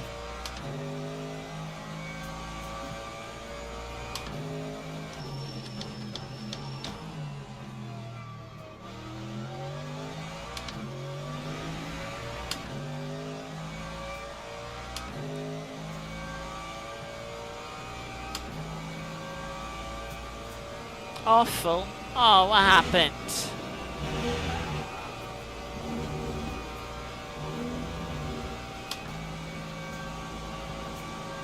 Started from pit lane.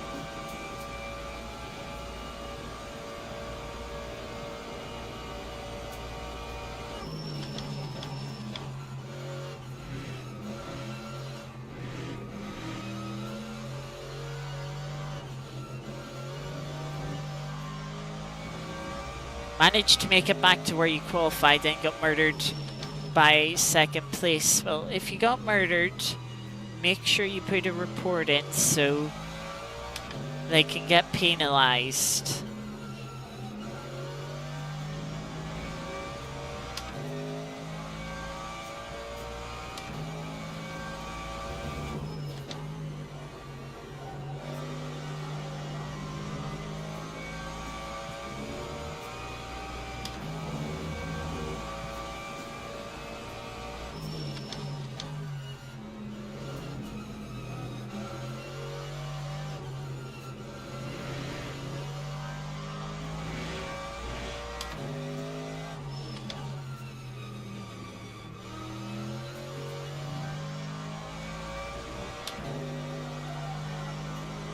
The slaps hasn't felt too bad.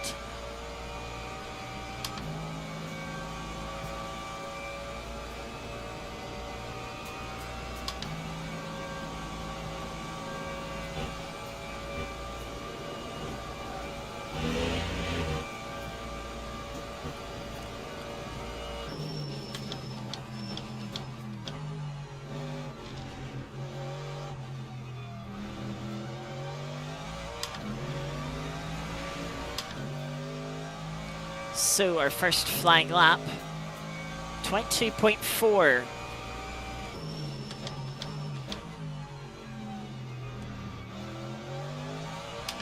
That's about a second off what we've seen for a pole position in the last race.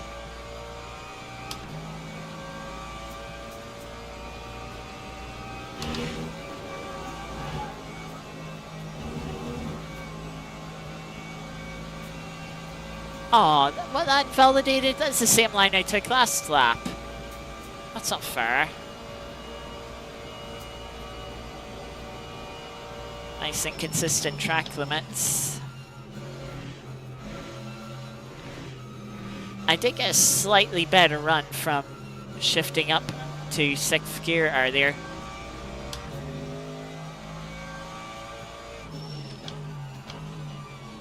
We'll finish the lap just to see what it could have been.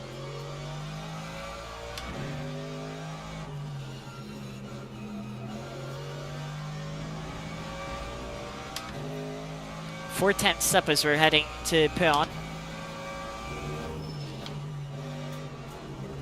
Maybe braking a little bit early for it.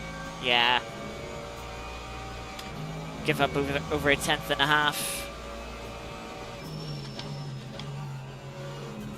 A little later braking into the Piff Path chicane. Just waiting on the front end.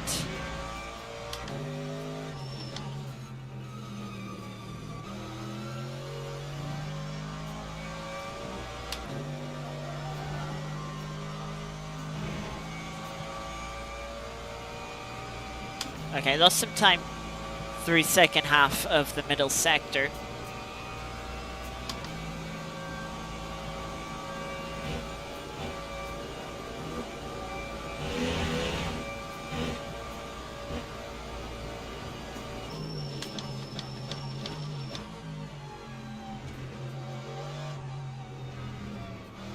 Turned in a little bit early for the left-hander there of the chicane, but we gained a tenth through the bus stop. We've been about quarters of a second quicker.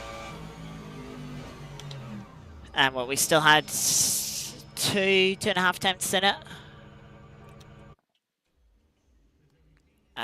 So we actually wouldn't have been any further up with that lap in the end. If we put it all together, we'd be at 6th, maybe 5th. As we pair 9 laps of fuel in, put on new tires.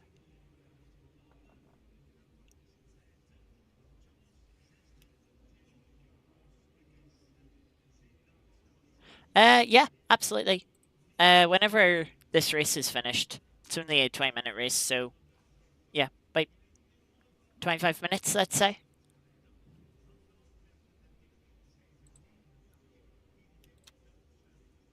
Yeah, P7, much better place to be starting than last, but hopefully we can survive any carnage. It was relatively clean in our first attempt. Through the source and then through Erosion Radion. Hopefully it will be this time as well.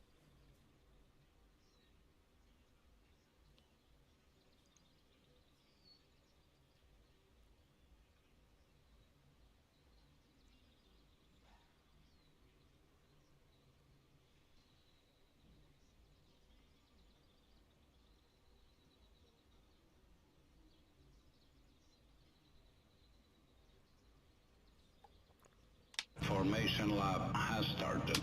We'll have the inside for T1.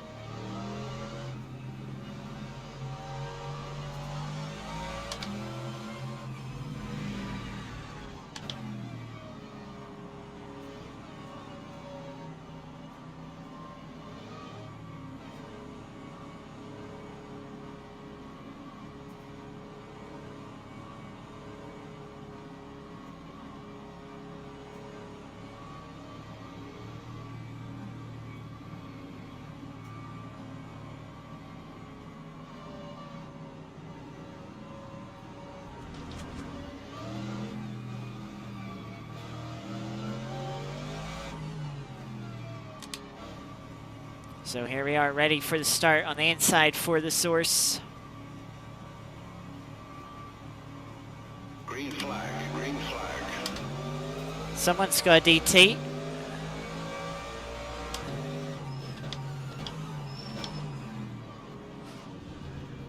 Car in front really early on the brakes. Look to the inside, but it's just too tight of a line. Hope the black Mercedes behind backs off just a little bit. Oh, I got a big snap there.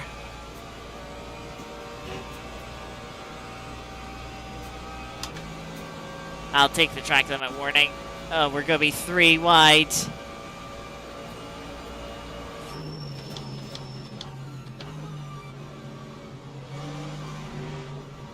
Give us some space, will you? Galster's in front and they spin each other behind. That's going to make things a little bit easier for us for the rest of this race.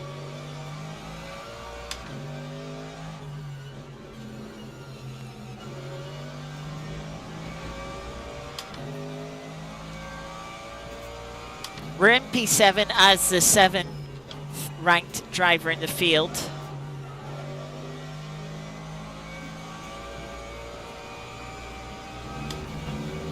So I suppose that's working out.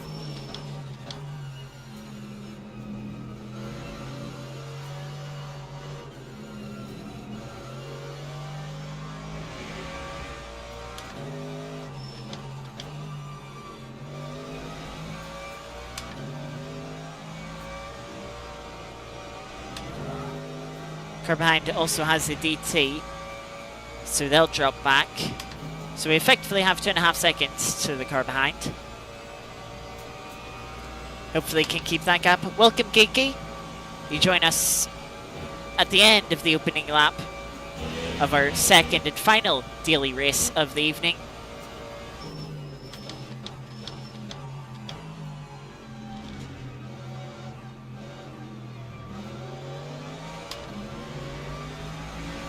No worries. No need to apologise. Just glad you're here.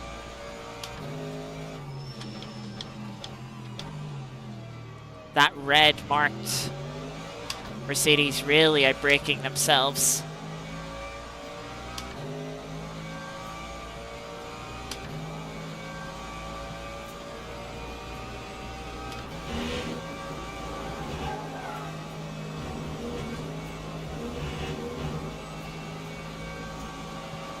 And slipstream now, of course, current front is also getting a slipstream. They gotta go for a move. They thought about it, but the yellow striped Mercedes a lot more aggressive. A lot later on the brakes. Managed to hold it through the corner.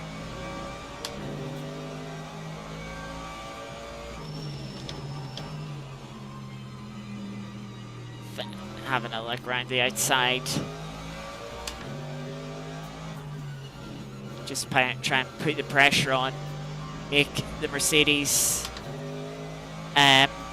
feel pressured.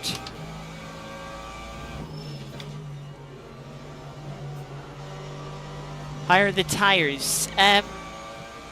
The tyres are good. I've really enjoyed the tyres from what I drove yesterday and what I've driven today.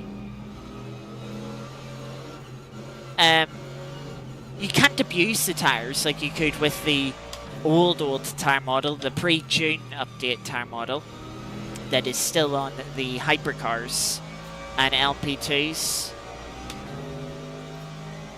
But it's not as lethal, it's not as unforgiving as the previous tyre model that came in June.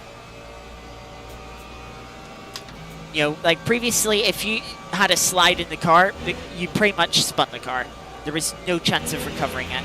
If you have a slide now, yeah, you've got a fair chance of recovering it.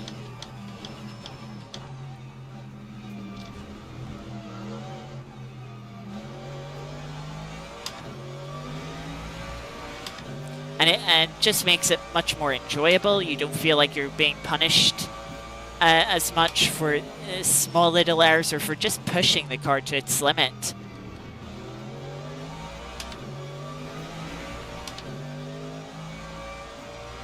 But if you do push it, if you do properly push it beyond its limit and overdrive the car, it will still snap out at you. It will still sort of tell you off and tell you to do better, which is good. So yeah, the Tyre model is much better. See, side by side again.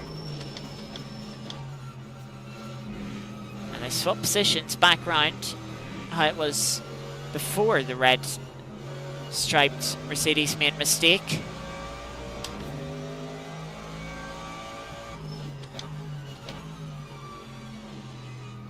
I don't mind sitting back in this battle. I don't want to get involved too much and start having little bumps and lose safety rating.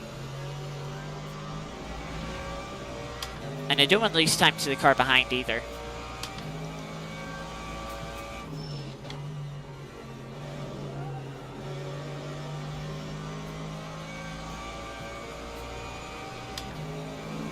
Yellow flag, that's for a lapped car.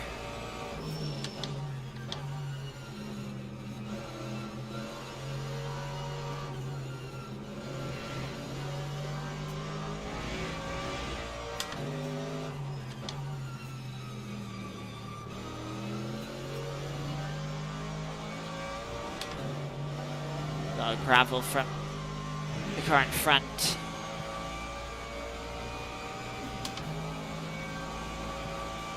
Yeah, I just don't have the front end I really want to properly attack and to push this car.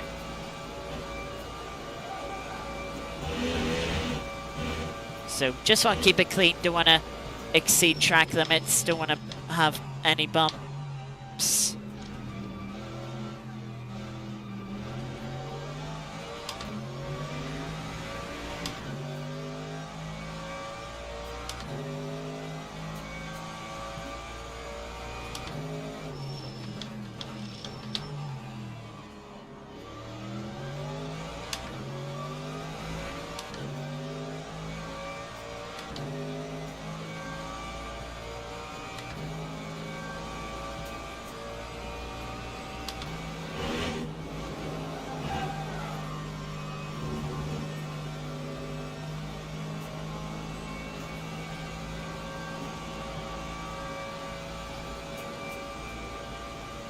The slipstream we're gaining, but it's not going to be enough. The other car has started to pull away.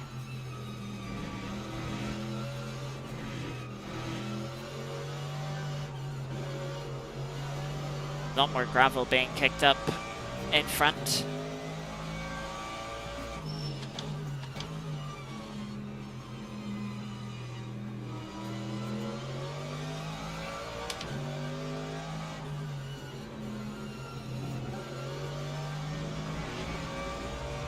A lot of gravel there for the car in front. Didn't seem to slow them down too much, but I have to imagine they picked up a little track warning for that big sideways moment.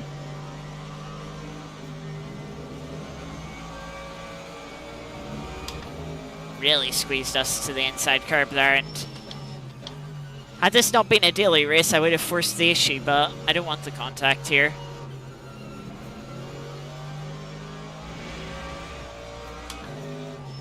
But yeah, that's a good example. Old Tyre model, that car would have been full spin into the wall.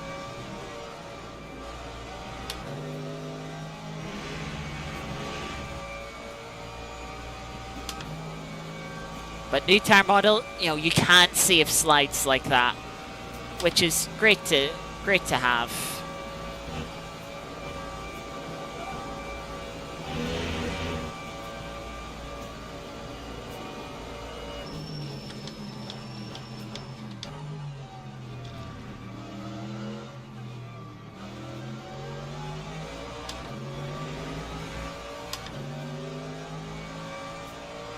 Really putting the pressure on this Mercedes now.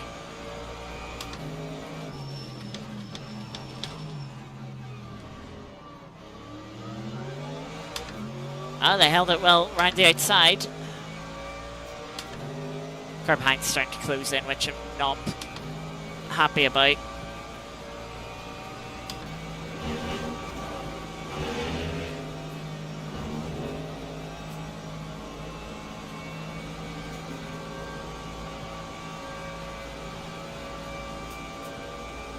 This isn't the greatest place to be to try and make this move. We're only going to draw alongside 2.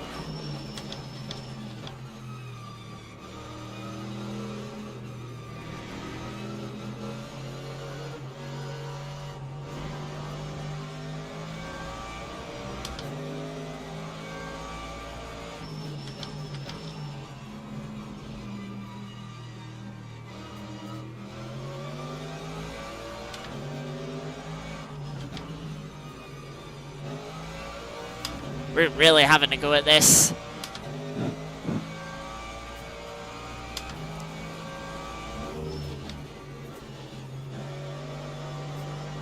Thankfully, no contact so far. But the car behind certainly closing in now.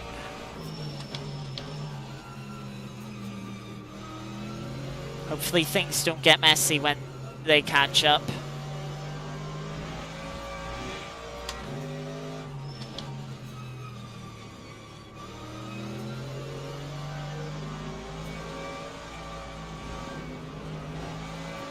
Need a little bit more room there, please.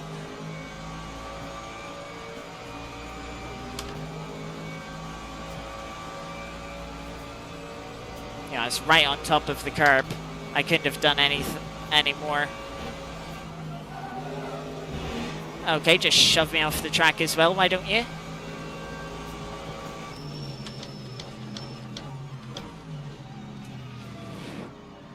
Why that black car tried to go for a move, I do not know. And that car spun themselves. Oh, well, he caught it. They've given us a place.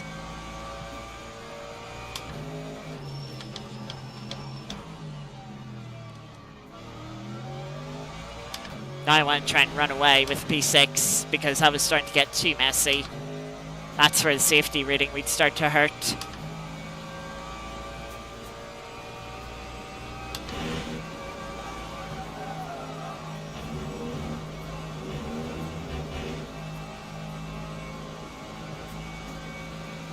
I had a little lift to try there, but I didn't want to lift any more to let the cars behind catch up.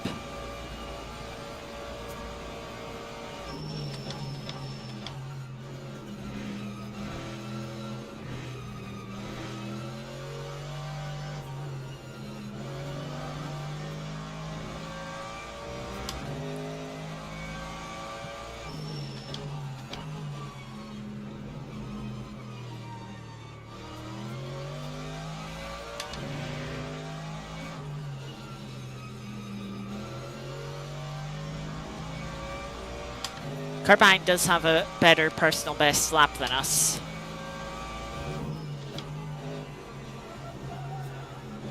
You can see in the top right, our best is a 23.5. They did a 23.1.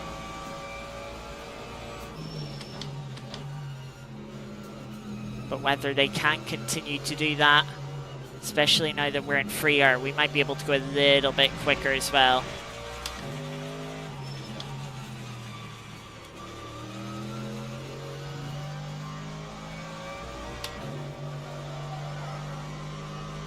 I just hope if they do catch up, they don't bring that train of 3 cars behind us all together. That's the last thing that I want here. Still 6 minutes left in the race.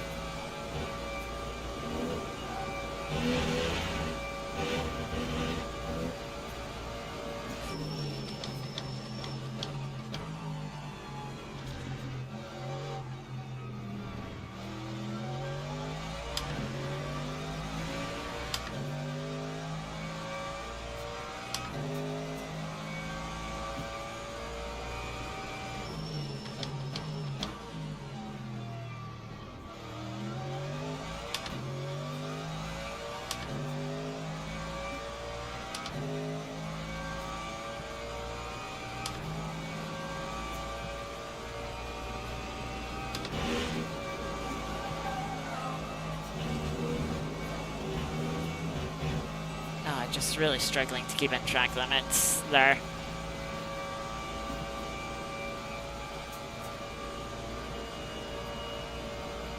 We'll have to just take a little lift. as well. I do have the track limit points to keep pushing it. I don't want to lose the safety rating from it.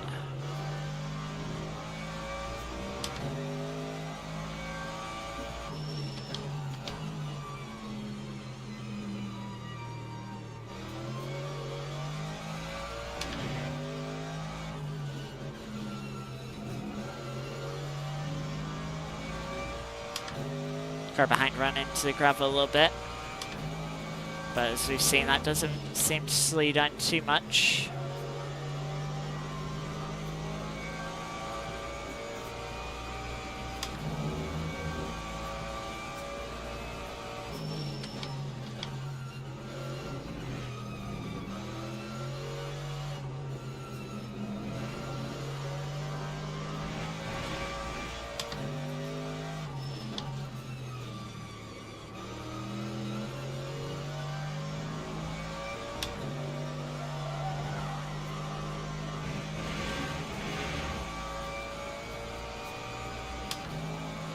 Yeah, they've taken a few tenths out of us and are, yeah, they're going to be into our slipstream now. I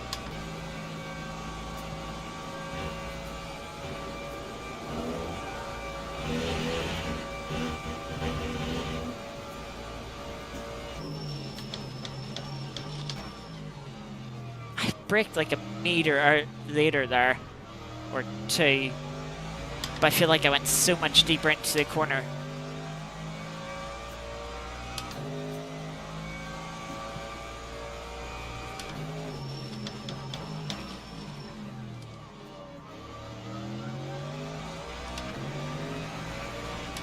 I feel like I'm struggling with brakes a little bit now. That could be a front tire issue.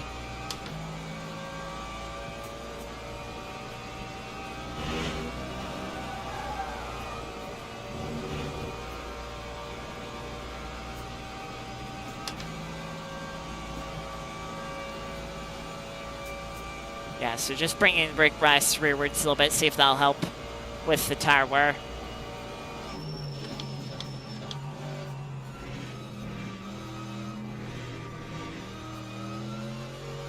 Not stopping the tires from wearing, but help with the brake distances as the tires wear.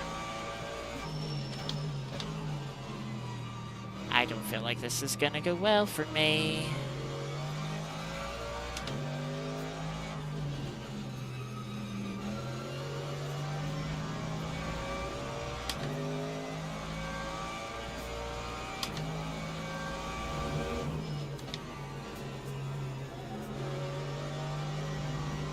Yeah, look at the train of cars behind us. I do not like the sight of that.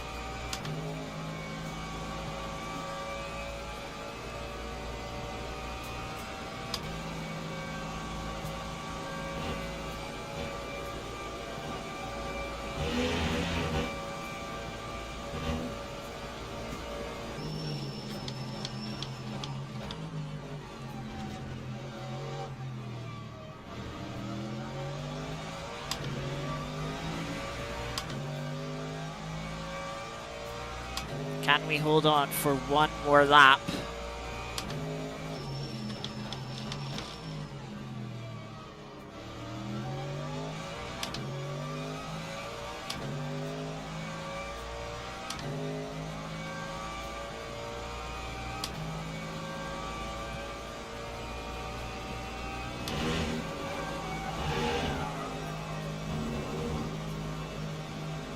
I think the car behind us is under more pressure than we are. Hopefully they go side by side until they come here. I don't think they will. This little bit of slipstream we're giving to the black cars just helping them stay in front.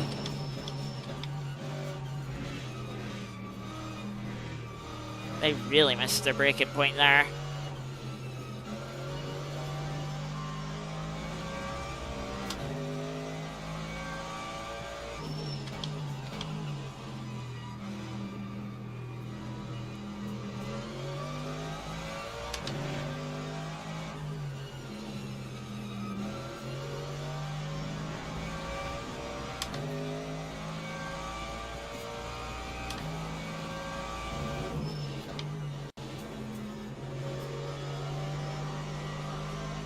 I'm just killing these front tires. What understeer I have is ridiculous.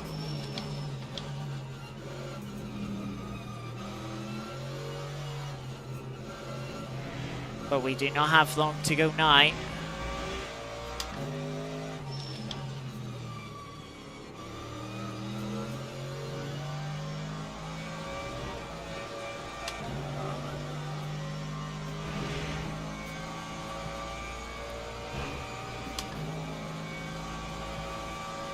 Car behind had a good launch off Stavlo. Fortunately means they're going to be a bit closer than they were last lap.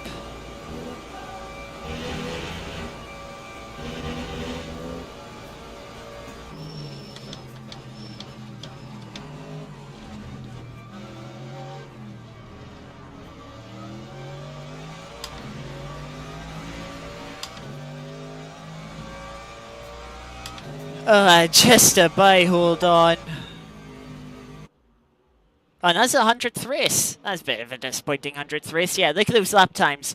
All the way down to P11 had a quicker best lap than we did. Yeah, it shows you our pace was not quite there, so it wasn't.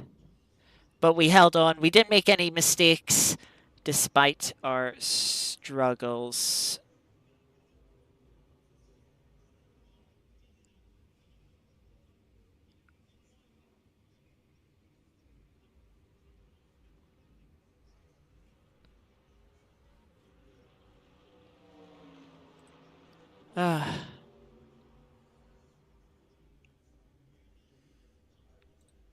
Yeah, that was stuff I didn't even notice the 22s there from 10th and 11th at the back of the train. Oh, blimey. Yeah, I don't think I'll be doing any more of that daily race. That is just, oh, that's not for me. No, that is not for me. So it isn't. Yeah, too much understeer. And the front tires just get killed way too quickly. With my driving style,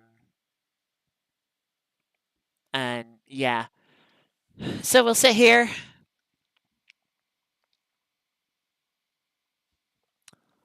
Um,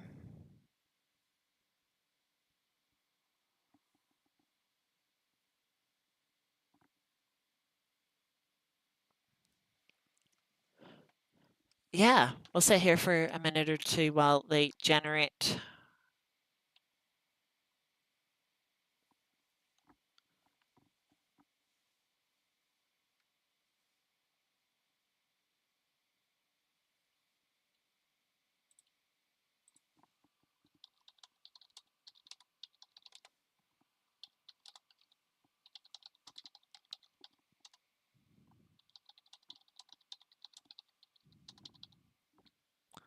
There we go.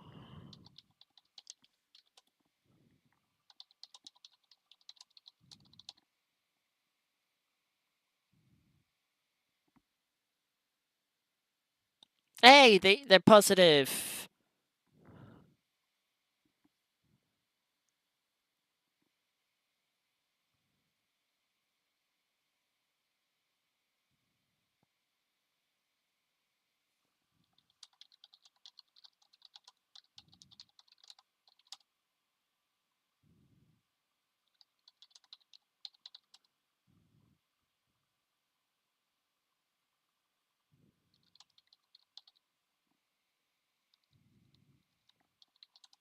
So just give me one sec.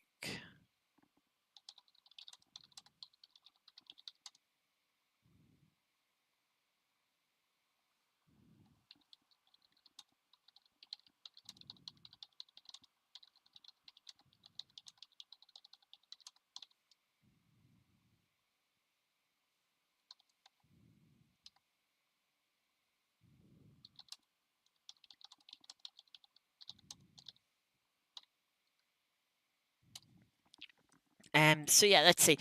For B14 drivers in qualifying lost to 6. B15 in the race lost 5. So yeah, that'd be a bit of a positive. Yeah, it goes up 5% in our favour. Not that I'm too worried about driver ranking now that we're in silver. three quali, three clean laps, which is a good race. Four clean laps, four invalid laps. Yeah, a couple of track cuts I could have avoided. And then risk contact with that person once, and then three they'll contact. But again, those were all minor contacts.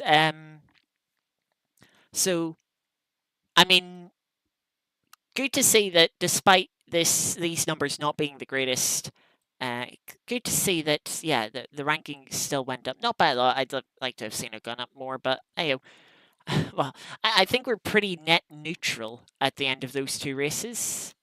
Um,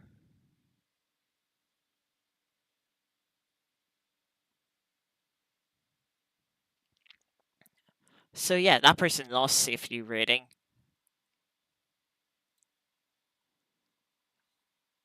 So they did that we were fighting with a bit.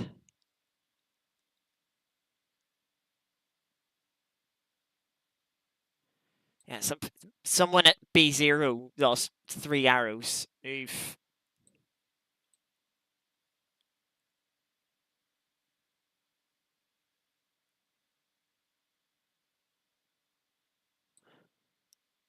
Um. So yeah, that was some LMU. So it was daily.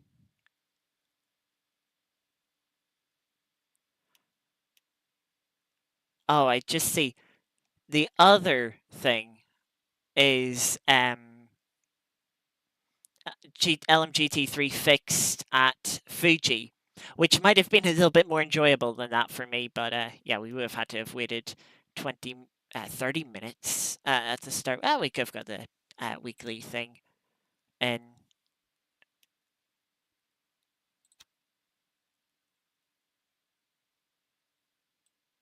Um,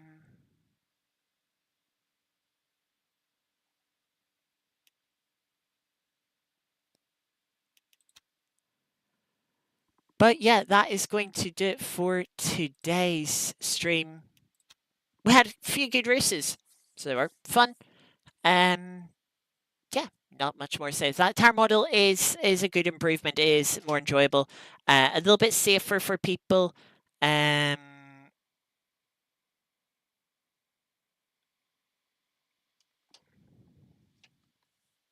so yeah, I'll be back next week when we take on the first official round of the LMU Masters from TSRC. Um, if you missed that 45-minute race, 2 times fuel and tire wear, so some strategy involved. We're in the GT3 class alongside Hypercars, so yeah, that should be interesting. That'll be starting 8 p.m. UK time next week, and then we'll probably do a couple of daily races afterwards as well. I hope that time slot that we get there is a little bit better. Um, so yeah, hope it is a little bit better there, but or hopefully next week's thing. It was LMP2s at Bahrain when we did some daily races a couple of weeks ago.